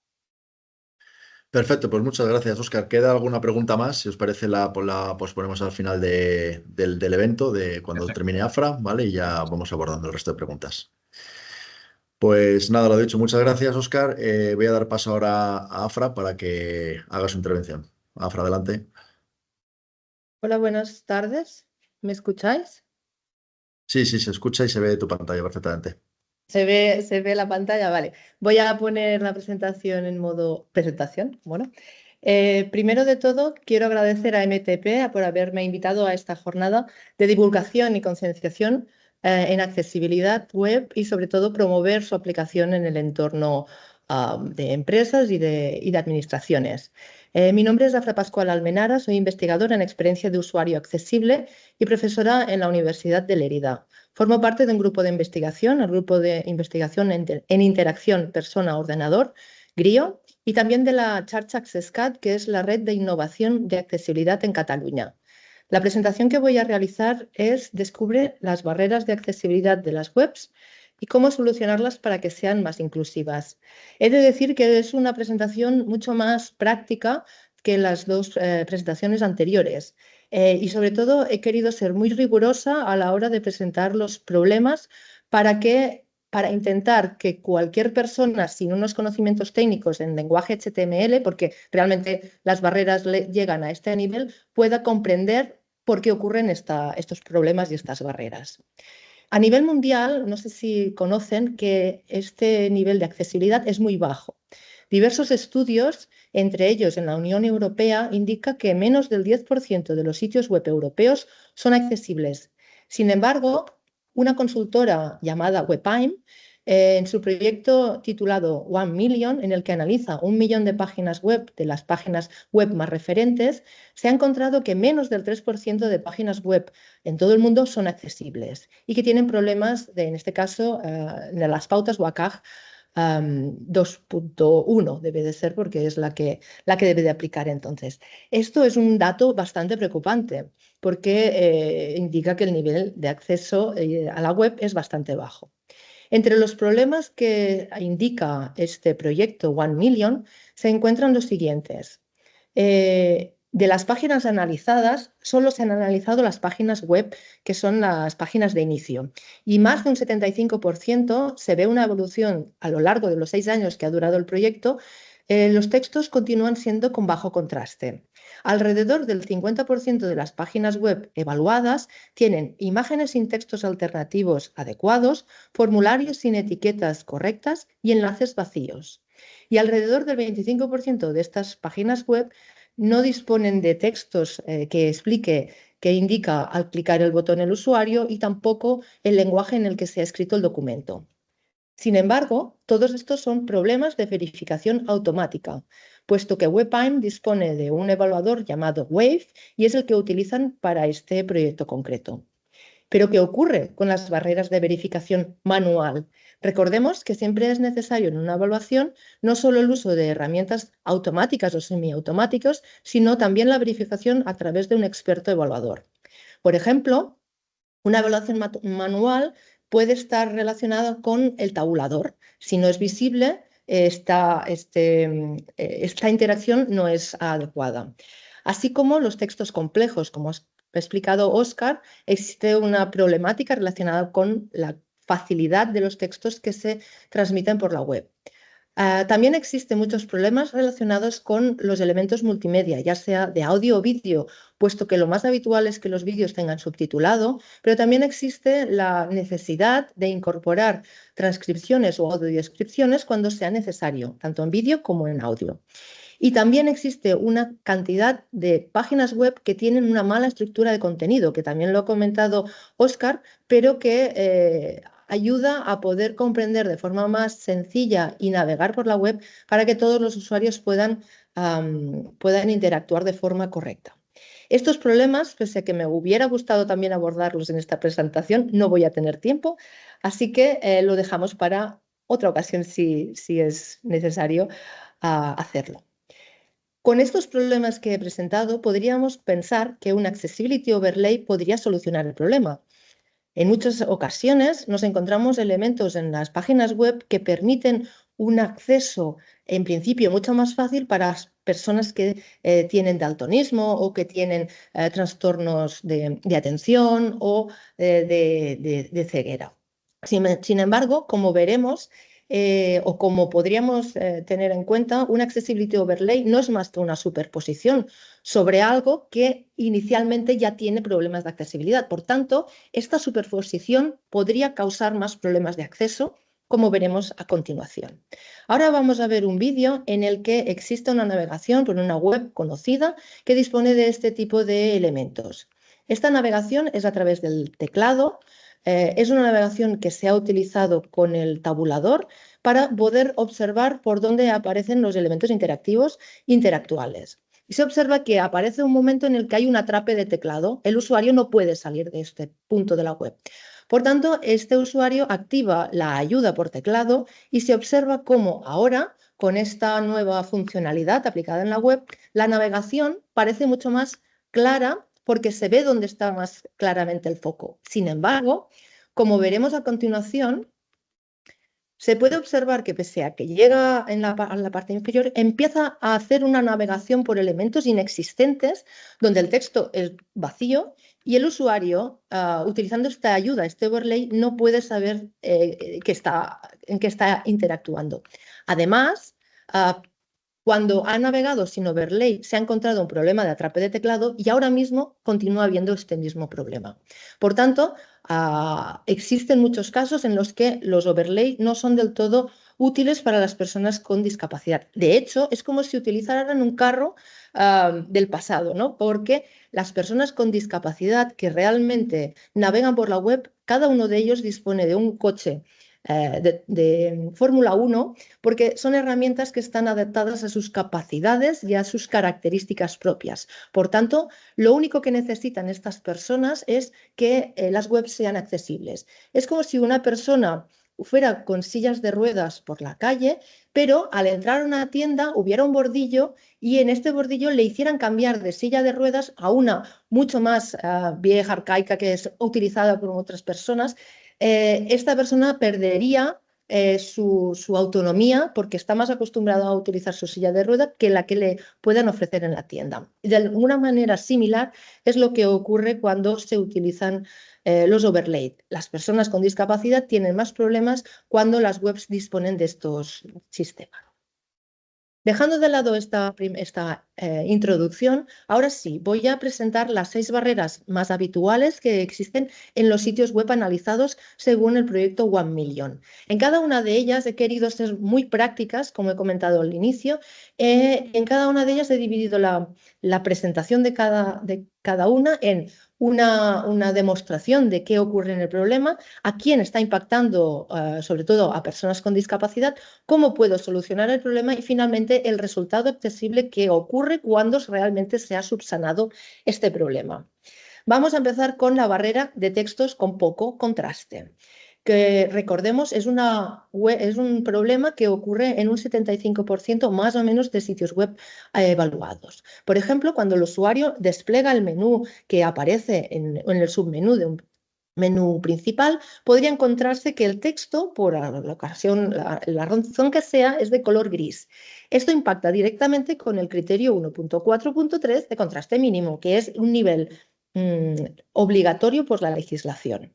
Para poder analizar este problema, yo utilizo una herramienta llamada Color Contrast Analyzer, donde me indica, seleccionando el color de primer plano y el color de fondo, cuál es la relación de contraste. Como vemos, el ratio de contraste es de 4,4, un poco inferior a lo que realmente indica la pauta que he comentado, donde los textos de texto normal deberían de tener un ratio de contraste de 4,5 como mínimo. Por ello, la propia herramienta ya me indica que las pautas 1.4.3 de contraste mínimo no se cumplen y tampoco la de 1.4.6 de contraste mejorado. Esta barrera principalmente afecta a las personas con baja visión, pero como ha comentado también Loic, los textos con bajo contraste también podría impactarnos a todos. Por tanto, es una de las barreras más que debería tratarse más. Para poder solucionar esta barrera, la propia herramienta de Color Contrast Analyzer, mediante esta parte superior de slides, me permite ir modificando el color para encontrar un ratio de contraste adecuado. En este caso, como la normativa indica que tiene que ser más de 4,5, me he pasado y he puesto hasta 10,1. Cuanto más buen contraste tenga, seguro que evito que haya más barreras de comprensión en los textos. Ahora podemos ver que el resultado es mucho más accesible, es decir, respecto a la imagen de la parte izquierda donde el texto era gris, ahora se puede comprender y leer o ha aumentado la legibilidad de cada uno de estos ítems del submenú. Voy a ahora comentar la barrera 2. sobre imágenes sin descripción. He de decir que esta barrera, seguramente, dentro de lo que sería el proyecto 1 Million, solo han podido analizar de forma clara si la imagen disponía de un texto alternativo en el atributo alt o no. Sin embargo, yo he querido ir un poco más allá porque quiero comentar una barrera o un aspecto relacionado con las imágenes que ocurre muchas veces. Por ejemplo, me he encontrado muchas ocasiones en las que hay una lista de noticias, como se ve en la imagen, y cada una de estas noticias tiene un texto alternativo. Esto quiere decir que sí, cumple este criterio. Sin embargo, cuando pasa a ser evaluado por una persona experta en evaluación de accesibilidad, se observa que estos textos son los mismos textos que los títulos de la imagen, de las noticias. Por tanto, de alguna forma estoy creando un verborreo a la hora de que el lector de voz esté hablando y comunicando cada uno de los contenidos que hay. Esta barrera está afectando directamente a las personas con discapacidad visual total, porque necesitan que las imágenes estén etiquetadas, pero bien etiquetadas. Para poder solucionarlo, debería de describir las imágenes como si se las explicara a alguien por teléfono, porque es una de las maneras que a voz de pronto, como esa persona que está al otro lado no ve las imágenes, le puede ayudar.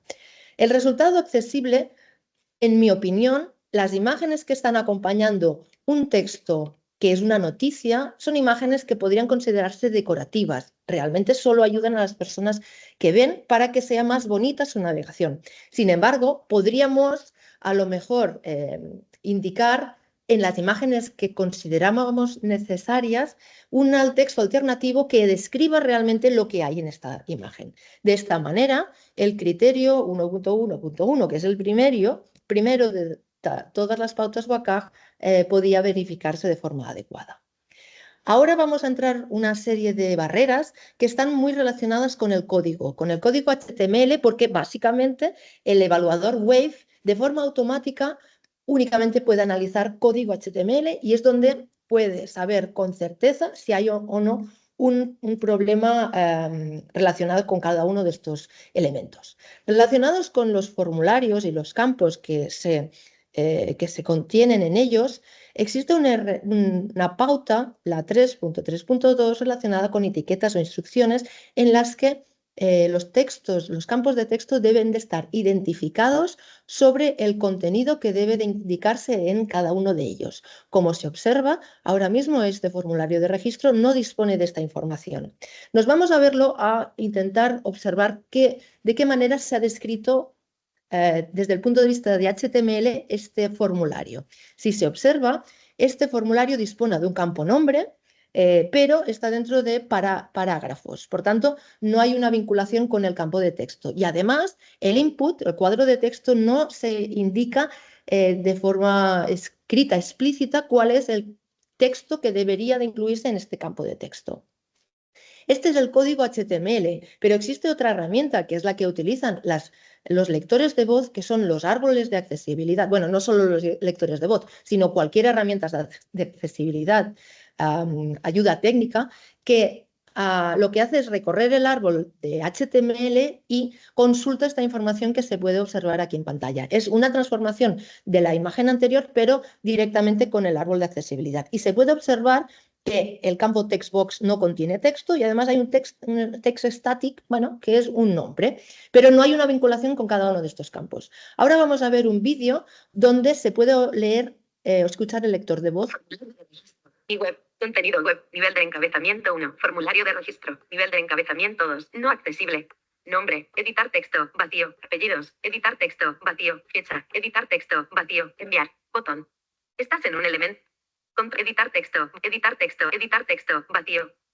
Enviar, botón. Podría comprenderse que cuando se ha hecho una lectura secuencial del formulario, puede asumirse que cuando ha dicho nombre, el usuario debería de escribir nombre en el cuadro de texto. Cuando dice apellidos, lo mismo. Sin embargo, como se observa ahora mismo en pantalla, existen herramientas que ayudan a un acceso rápido a diferentes sitios web de las páginas, a diferentes partes de la página web, como son los rotores en el caso de VoiceOver, que me permite hacer una navegación rápida en controles de formulario. Si se observa, ahora cada uno de estos campos solo indica editar texto, pero no se sabe qué texto necesito incluir en este formulario para cumplimentar de forma adecuada el formulario.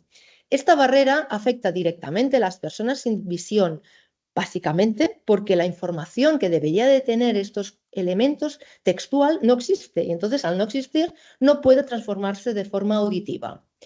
Para poder solucionar esta barrera es una cosa muy sencilla, es únicamente cumplir con la estandarización del código HTML e identificar que cada cuadro de texto disponga de un identificador con un nombre que además esté identificado con la etiqueta para poder vincular, porque ahora hay una vinculación directa, como escucharemos en el siguiente vídeo, con el lector de voz. Se sabe a ciencia cierta cuál es el dato que debe de incluir el usuario en cada campo. Como vemos, ahora con el árbol accesible, no solo se ha incluido la etiqueta nombre en el label text, sino que además el text box tiene el texto nombre.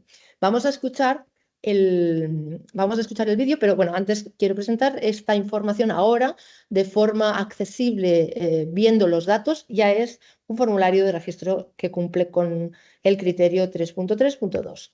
Vamos a ver el vídeo del formulario accesible con el lector de voz. Nivel de registro. Mi web. Contenido web. Nivel de encabezamiento 1. Formulario de registro. Nivel de encabezamiento 2. Accesible. Nombre. Nombre. Editar texto. Apellidos. Apellidos. Editar texto. Fecha. _mes/año. Fecha. _mes/año. Editar texto. Enviar. Botón. Estás. Control. Nombre. Editar texto. Apellidos. Editar texto. Fecha. _mes/año. Editar texto. Enviar. Botón. Como se observa ahora con este acceso rápido de controles de formulario, el usuario que lo utiliza sabe a ciencia cierta que si navega por cada uno de los campos de texto, sabe perfectamente qué dato debe de incluir. Además, el campo fecha no solo se ha incluido el campo, es decir, la información dentro del label, la etiqueta label del formulario, una cosa que está escondido dentro del código HTML, sino que además se ha podido explicar de una forma textual cuál es el dato que necesita la fecha. Esta fecha, si se indica fecha, queda muy ambiguo. Sin embargo, si se indica al usuario qué dato concreto se necesita, incluso podría ser mucho más específico, indicando un ejemplo, puede ayudar a que el usuario no cometa errores a la hora de cumplimentar el formulario. La cuarta barrera está relacionada con enlaces vacíos. También tiene una detección muy automática y tiene una detección bajando nivel de código. En este caso, cuando un enlace dispone de una imagen, un enlace por su categoría, por su clasificación dentro de los elementos de HTML, debería de tener un texto. Sin embargo, visualmente, como este enlace es una imagen, pues queda como que vale, está correcto. Sin embargo, cuando vamos a observar el árbol de accesibilidad, vemos que el link no tiene un texto. Por tanto, este enlace, pese a tener una interacción, no se va a poder comunicar de forma auditiva con los lectores de voz e impacta directamente con el criterio 2.4.4 de propósito de los enlaces, que además es de nivel A, que es el nivel más básico de cumplimiento de accesibilidad. Vamos a ver un vídeo donde se oye el lector de voz con este tipo de enlaces.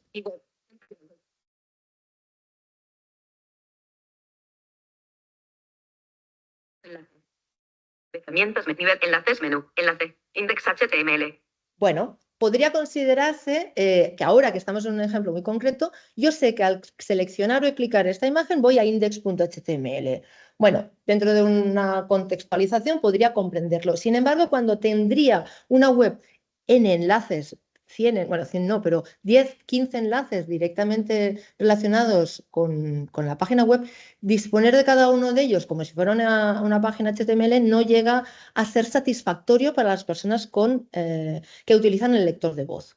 Por ello, esta barrera afecta directamente a las personas sin visión, como ocurre anteriormente. Si no hay texto, estas herramientas no lo puede transformar a audio, y para solucionar esta barrera es únicamente incluir el atributo alt indicando lo que ocurre cuando el usuario selecciona esta imagen. En este caso no es una imagen, podría comunicarse que es una imagen, que es un logo y podría decir MTP, Digital Business Assurance. Sin embargo, no es lo que realmente hace al seleccionar esta imagen, sino que la acción, la funcionalidad que realiza es ir al inicio del sitio web de MTP. Por ello, la manera de cómo se tiene que traducir el texto alternativo es con esta información. Y ahora vemos que el campo link e incluso el campo imagen se encuentran correctamente etiquetados.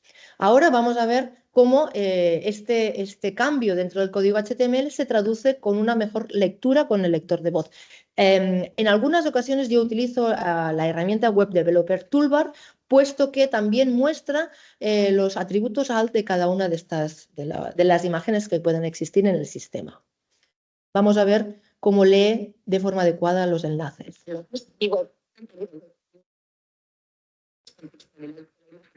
Imagen. Inicio del sitio web de MTP. Encabezamientos menú. Imágenes menú. Inicio del sitio web de MTP. Imagen.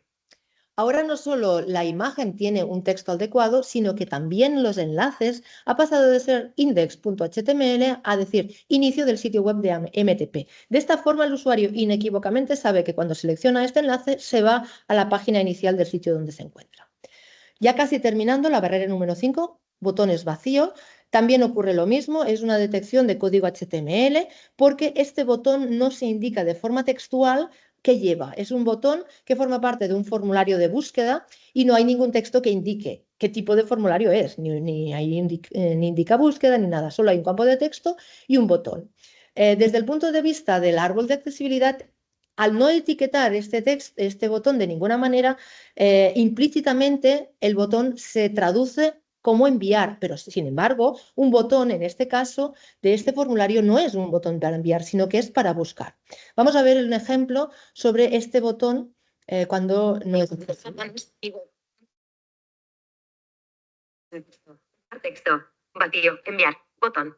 Estás en control, editar texto, vacío, enviar, botón. Como vemos, este formulario expresamente no es accesible, ni el campo de texto, ni tampoco el botón. Y vemos que el botón sí que dice enviar, pero realmente, como he comentado, la funcionalidad de este formulario es buscar.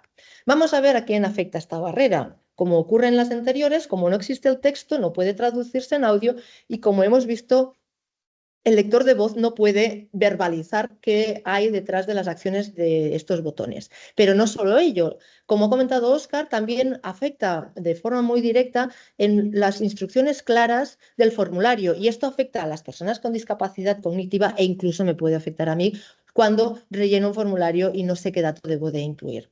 Para poder solucionar esta barrera, como es un campo input, un alt no sería lo más adecuado, sino en este caso utilizo el atributo area label en donde indico cuál es la acción que se ejecuta al seleccionar el texto y de forma complementaria también he incluido un area label para describir cuál es el texto que se incluye en el texto del cuadro de texto. Como es un formulario que no hay un label explícito, de esta manera también puedo comunicar al lector de voz cuáles son los datos que se introducen en los cuadros de texto. Y esto se traduce en el árbol de accesibilidad, ya ahora sí, etiquetando el botón como buscar. Vamos a ver el resultado accesible de este cambio en el código HTML. Botones, mi web, contenido web, nivel de encabezamiento 1, botón con texto. Escribe el texto a buscar, editar texto, buscar, botón. Estás.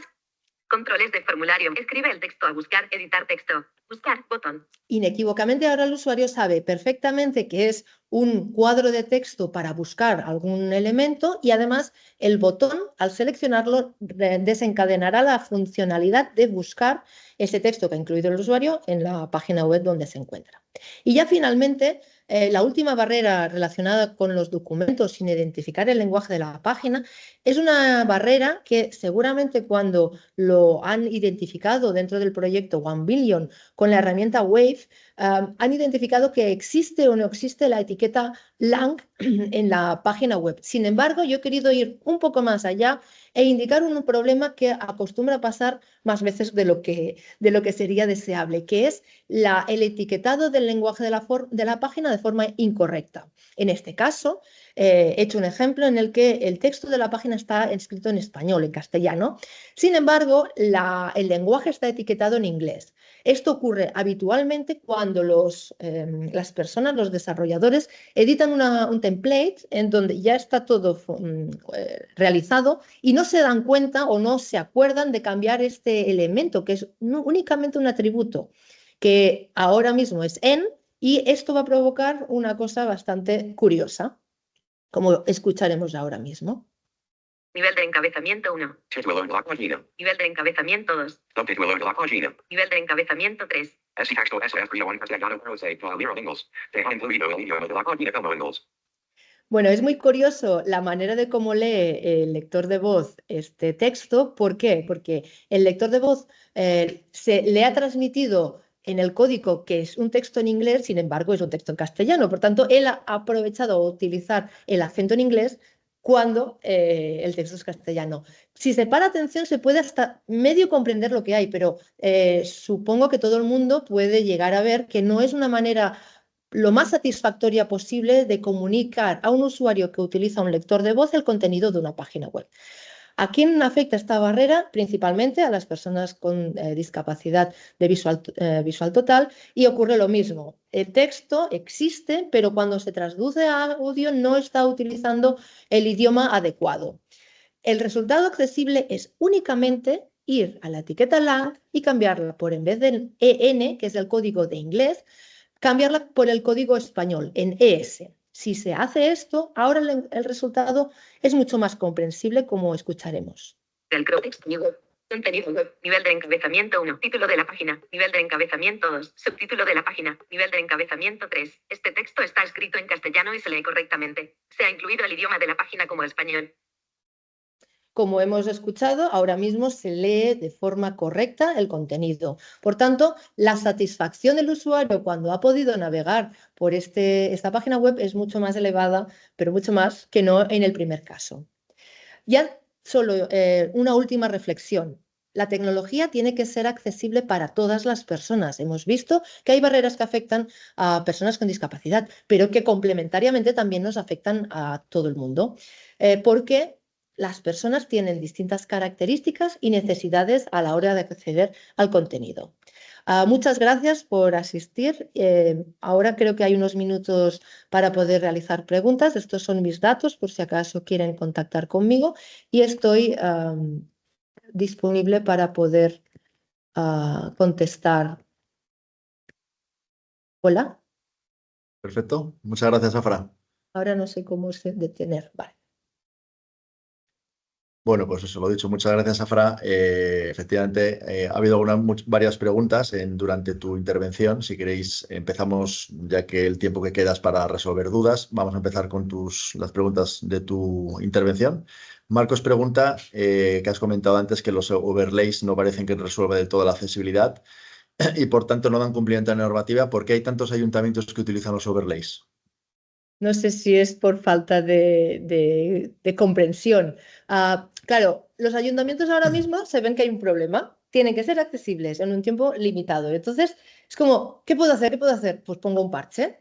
Parece que este parche llegue a cubrir el problema, pero como hemos visto, y si analizáramos en cada uno de los casos, las personas que utilizan las tecnologías asistenciales, que es donde inicialmente van a tener destinatarios de estos overlays, no van a poder utilizarlos de forma adecuada. Sí que podrían ser útiles para a lo mejor personas mayores que necesitarán un acceso y ellos de forma normal no tienen herramientas asistenciales. Pero yo creo que es un parche mal puesto por la urgencia de las normativas. Vale, perfecto. Herbert Lucas pregunta un tema relativamente técnico. Al revisar algunos sitios web me doy cuenta de que los programadores y diseñadores no usan mucho Bookmarklet. Aunque está en JS, ¿no podría usarse para realizar una mejora significativa o el Access DevTools? Los Bookmarklets son para detectar problemas, ¿verdad? Y los Access Developer Tool también. ¿Qué quiere indicar? Que los programadores no hacen verificación de código, pues podría ser. No hay una verificación posterior a la creación de un contenido y debería de estar dentro del proceso de desarrollo del propio equipo de desarrollo. Vale, veo que Loic ha levantado la mano. No sé si querías añadir algo, Loic, sobre lo que ha comentado Fra. Sí, lo he explicado muy bien. No, o sea, en realidad es eso. O sea, todo eso estamos hablando de herramientas para que los desarrolladores comprueben lo que están haciendo. No son herramientas para el usuario final. El usuario final va a tener su navegador web, sus productos de apoyo, los que use, los que sean, que son muy variados y diversos, y con eso es con lo que tiene que funcionar. Pero no, el hecho de usar un book backlet o algo así no va a ayudar ni más ni menos a una persona con discapacidad. Es un tema de desarrollo. Sí, no había Vale. comprendido la pregunta. Es que bookmarklets únicamente se utilizan para verificar. Lo que he presentado hoy, como he comentado, no puedo incluir todas las barreras, pero en muchos casos me apoyo de bookmarklets para poder analizar si ocurre o no un problema en el código HTML. Vale, Montserrat de Juana Cancho pregunta, me encuentro en algunos servicios que quieren definir la imagen para mejorar deseo, para mejora de SEO, y en el alt se usa una definición que no tiene que ver con la imagen, sino con una intención de contenido SEO. ¿Esto es recomendable? Pues no, no. Están utilizando mal un atributo que está directamente relacionado con la mejora de la comprensibilidad de una imagen para las personas que no ven, para un beneficio propio de la empresa. Por tanto, no es recomendable para nada. Vale, y por último, Alexandra, Fundación Viver de Veloc, ¿recomiendas que tengamos instaladas aplicaciones para la accesibilidad, con lectores de voz, por ejemplo, para ir testeando in situ a medida que vamos aplicando mejoras para la accesibilidad? En este caso, ¿cuáles serían las que recomiendas? Sí, claro, cuando se va rellenando contenido en una página, lo deseable es que antes de pasar a publicación se haga una evaluación. Puede hacerse a varios niveles. Puede hacerse una evaluación que te quedas a lo más raspado haciendo una evaluación automática con una herramienta de evaluación como Wave, Axel, Lighthouse o otras que existen. Puede bajarse un poco más de nivel, hacer una evaluación con un experto o persona que utilice estas herramientas semiautomáticas como el Color Contrast Analyzer, la Web Developer Toolbar o los bookmarklets, como también se ha comentado.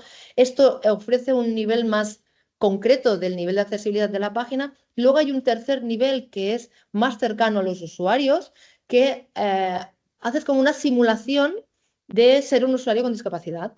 Como he hecho en la presentación, activar el lector de voz para hacer una navegación por tu propia página, al principio será complicado y difícil, pero al cabo del tiempo y con el uso es fácil entender o cerrando los ojos cuál es el texto que le llega al usuario con discapacidad visual. Y entonces puedes entender si eso que tú has hecho y has programado en la página llega realmente a ser accesible o no.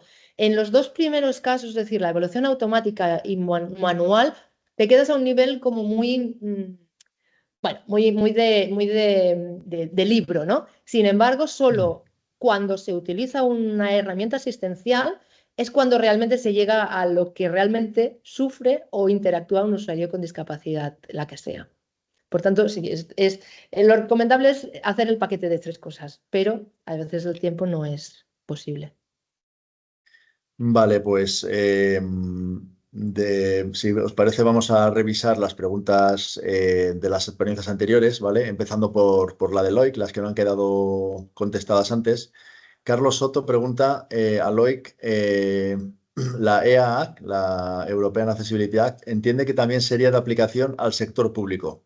Por ejemplo, servicios que antes no se recogían en el Real Decreto 1112/2018 y que sí recoge la EAA, ¿aplicaría al sector público? Cualquier servicio que esté en la lista de lo que ofrece, o sea, de lo que incluye afecta sea el sector que sea.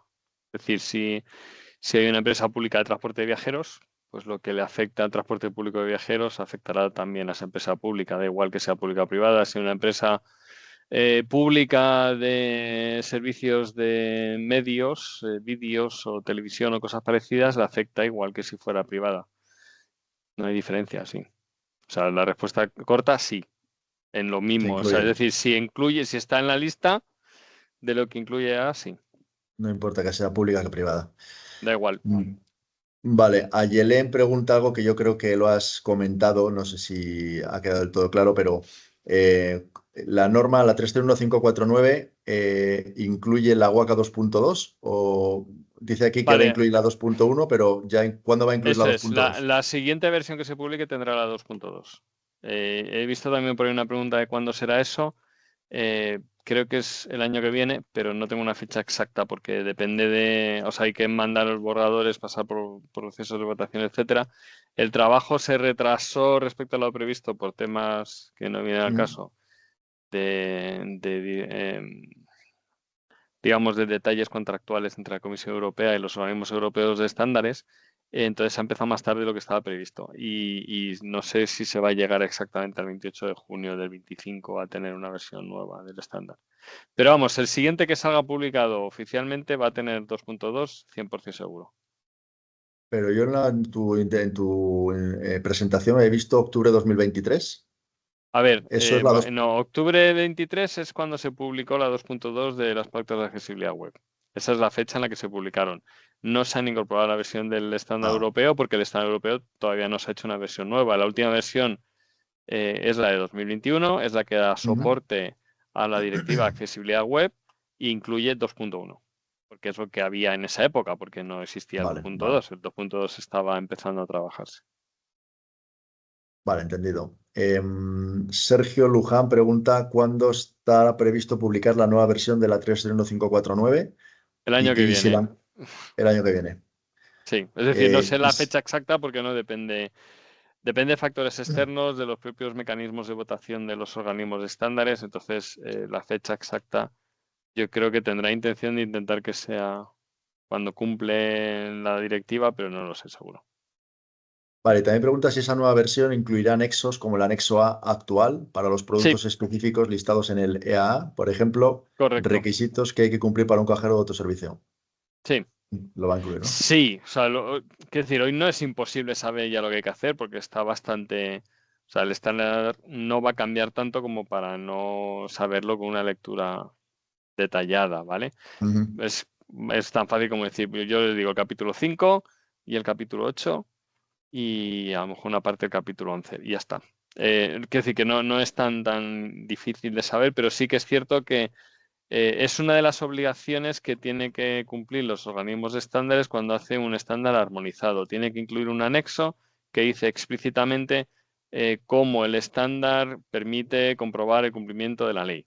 Es lo que ya tenemos en anexo A de la versión actual de 2021, que explica cómo se cumple la directiva de accesibilidad web, y habrá otro anexo, creo que lo vamos a llamar Z por esto para que sea más comprensible, o creo que incluso es la nueva política de la Unión Europea de ponerlos al final de todo los últimos anexos ZA, ZB, etcétera, para que sea fácil de encontrar. Entonces sí, va a tener los dos, va a mantener el anexo de cómo se cumple la directiva de accesibilidad web y va a incluir un anexo de cómo se cumple el acta de accesibilidad europea. Perfecto. Carlos Alonso pregunta si cuando al rellenar la plantilla IRA del Observatorio de Accesibilidad, si la nota que resulta en la Excel es superior a 5 y que la coletilla que te sale es parcialmente accesible, ¿eso se considera que es aceptable? Porque tener un 5 y que sea parcialmente... Parcialmente accesible es parcialmente accesible, no es accesible. A ver, filosofía. Esto ya es más filosofía que realidad. Es decir, como hemos hablado antes y una pregunta al respecto, si falla algo, legalmente no cumplimos los requisitos de accesibilidad, ya está, es el punto estricto legal. La realidad es que la accesibilidad es más un camino que un destino y es más importante ponerse a ello y hacer todo lo que se pueda y sobre todo tener mecanismos de recogida de quejas de usuarios y saber lo que ha fallado y corregirlos. Eso es mucho más importante que no el intentar el 100% absoluto perfecto sin ningún fallo del día 1. Es que a veces es hasta inviable. Entonces, legalmente, estrictamente hablando, no cumplimos el estándar y por tanto no podemos presuponer que se cumple la ley. Bien, pero no creo que nadie denuncie a una entidad que está haciendo un trabajo activo en accesibilidad, que declara que quiere ser accesible, que declara que esta parte la esté trabajando y ya está. Porque además puede ser accesible perfectamente al 100% hoy y dentro de un mes no lo es. Entonces, claro, sí, es que es algo... especialmente en lo que tenga que ver con web o incluso aplicaciones móviles que se actualizan con mucha frecuencia, las incluso cosas que estamos hablando en el grupo de expertos, como las Smart TV, que también se actualizan con cierta frecuencia, y quién es responsable de qué partes, porque una cosa es la aplicación, otra cosa es la plataforma. Bueno, pues todo eso hay que llegar hasta donde se pueda llegar, y sobre todo es muy, muy importante expresarlo, declararlo y proponer canales de comunicación con los usuarios para que se quejen y, o sea, te puedan decir, mira, pues esto no está bien, tú lo puedas procesar como una incidencia más y darle salida. Vale, ahora una pregunta para Óscar. Pregunta Marcos, ¿la conversión a lenguaje claro no podría mermar la exactitud de los mensajes por dejar de utilizar tecnicismos? No, porque no he dicho, y el lenguaje claro no dice que haya que acabar con los tecnicismos, sino que hay que buscar la manera, hay que buscar estrategias en las que los tecnicismos puedan ser comprensibles. Habrá tecnicismos que se puedan sustituir por palabras más fáciles.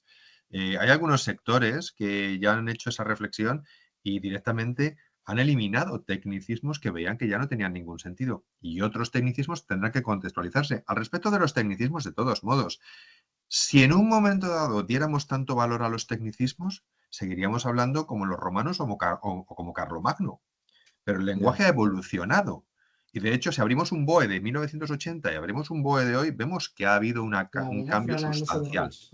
Por lo tanto, tengamos en cuenta ese tipo de cuestiones. No nos ciñamos además a que el lenguaje claro es una cuestión de tecnicismos, no tecnicismos. Es mucho más amplio, tiene que ver con estructura, con párrafos, con frases, con diseño también.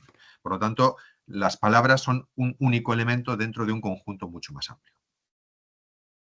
Vale, perfecto. Para Loic, en relación con el material de merchandising o material de promoción, ¿deben ser presentados de manera accesible? La norma 193/2023 habla de acceso y utilización de bienes y servicios a disposición del público. ¿Esto incluye este tipo de productos? ¿Merchandising o material de Es promoción? que se contesta a sí mismo, claro. Voy a ver. Sí, está puesta a disposición del público. Segundo, ¿queremos hacer un merchandising que el 10% de la población no tiene acceso a él? Yo como si hiciera merchandising querría que llegara a todo el mundo, ¿no? Es que son cuestiones muy de sentido común. Sí, todo. No, ya está. Vale, vale. No sé. No sé por qué. O sea, por ejemplo, es una cosa graciosa que nos ha pasado en España con temas como el subtitulado en la televisión, en el que ha habido obligación legal y audiovisual, etcétera, de subtitular contenidos, y por alguna extraña razón los anuncios estaban no era obligatorio subtitularlo, y era un poco absurdo y ridículo porque los anunciantes supongo que querrán llegar también y vender a las personas sordas. Y de hecho en otros países como Estados Unidos se subtitulaba todo, anuncios incluidos, por supuesto, o sea, es que también es parte del contenido. Entonces, o sea, todo lo que se ofrece a los ciudadanos se ofrece y debería ofrecerse accesible. Vale, por último, a Óscar, una pregunta que es, ¿hay variaciones en el grado de dificultad para utilizar lenguaje claro según el idioma? Por ejemplo, que algo en inglés, o sea, que en el idioma inglés sea más costoso ponerlo en lenguaje claro, o no tiene por qué. No, en principio cada idioma luego tiene sus propios mecanismos, sus propios ajustes dentro de la línea general, y claro, pues bueno, pues hay algunos aspectos gramaticales o léxicos que tienen sus particularidades en cada idioma. En nuestro caso, pues tenemos, por ejemplo, muchas formas verbales. En inglés, pues tienen muchas menos, pero sin embargo tienen otras características que pueden hacerlo difícil de comprensión para quienes son nativos o quienes hemos aprendido inglés. Por lo tanto, no hay. Simplemente habrá ajustes en función de idiomas. De hecho, se quiere reflexionar sobre si hacer una norma específica de lenguaje claro en España. Hay un grupo de ello. Hay un grupo de trabajo para ello. Vale, pues muchas gracias. No quedan más preguntas. No sé si alguno queréis directamente hacer una pregunta, alguno de las personas que habéis estado, o directamente podéis poner en el chat que queréis hablar y os habilitamos el micro y preguntáis a cualquiera de los tres. Noemí. Se me habilita. Vale, te vamos a habilitar el micro, Noemí. Dile que ya puedo. Ya puedes, Noemí. Hola, hola, Ya se te buenos oye. días. Sí, mira, lo iba a escribir, pero ya que lo has dicho, digo, pues ya te lo pregunto. Una pequeña pregunta de una persona prácticamente sin conocimientos informáticos. Cuando utilizamos los autotraductores o estos traductores que se proponen en las webs, si ya nuestro lenguaje de salida, digamos, es en lenguaje sencillo o en lenguaje claro, también se traducirá, ¿podemos decir que ya es válido esto o no? Tenemos que cotejar en cada uno de los idiomas que esa traducción automática también sea sencilla. Las traducciones automáticas tienen muchos riesgos y, de hecho, dentro del ámbito de la traducción, lo que se plantea es que efectivamente son una ayuda los asistentes de inteligencia artificial, pero luego tiene que haber un trabajo de posedición, porque puede haber errores en las que la información, a lo mejor la máquina no haya aprendido a contextualizar bien determinada información, o traduzca erróneamente, o tenga una alucinación, como llaman a esos errores de repente, ¿no?, que tienen. Por lo tanto, yo no confiaría, no daría absoluta confianza que una traducción, sea en lenguaje claro o sea en la que sea, tengas el automatismo de decir, máquina automática, obtengo la traducción, publico. No lo haría jamás. Carlos tenía también una pregunta. Tienes el micro abierto, Carlos. ¿Se me oye? Sí, se te oye. Vale. Yo más que una pregunta, lo que quería hacer era un comentario sobre... ¿Vieron el comentario que puse sobre ChatGPT en el chat? Nosotros damos unos cursos de infoaccesibilidad a personal público, y yo un poco les hablo sobre la lectura fácil no, disculpen, el lenguaje claro un poco así por encima, con las pautas antes de que se establecieran las pautas.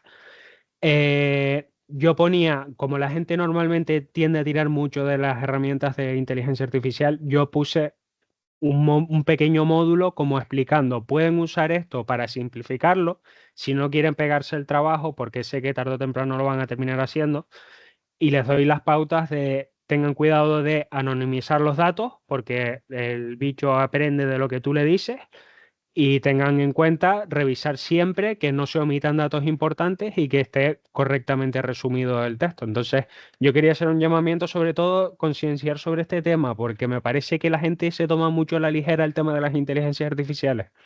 Y esto puede ser un caso práctico, desde mi opinión.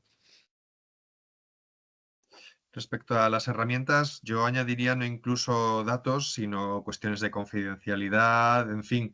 Yo creo que hay muchas aristas que hay que tener mucho cuidado respecto al uso de la inteligencia artificial.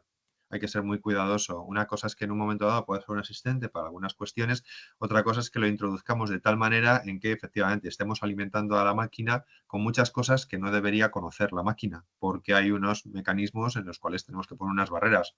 Datos, confidencialidad, determinados contenidos que a lo mejor pues, no quieres compartir necesariamente, etcétera. Y sobre todo en una administración pública andaría con mucho ojo.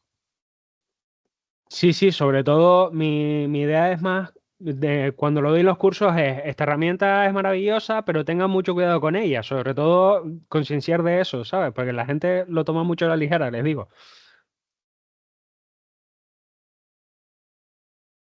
Pues si no hay más preguntas, agradeceros a todos los asistentes haber estado, habernos escuchado. Vamos a, como os decía al principio, vamos a colgar tanto el vídeo como todas las presentaciones, os las compartiremos a través de email para que podáis acceder a ellas.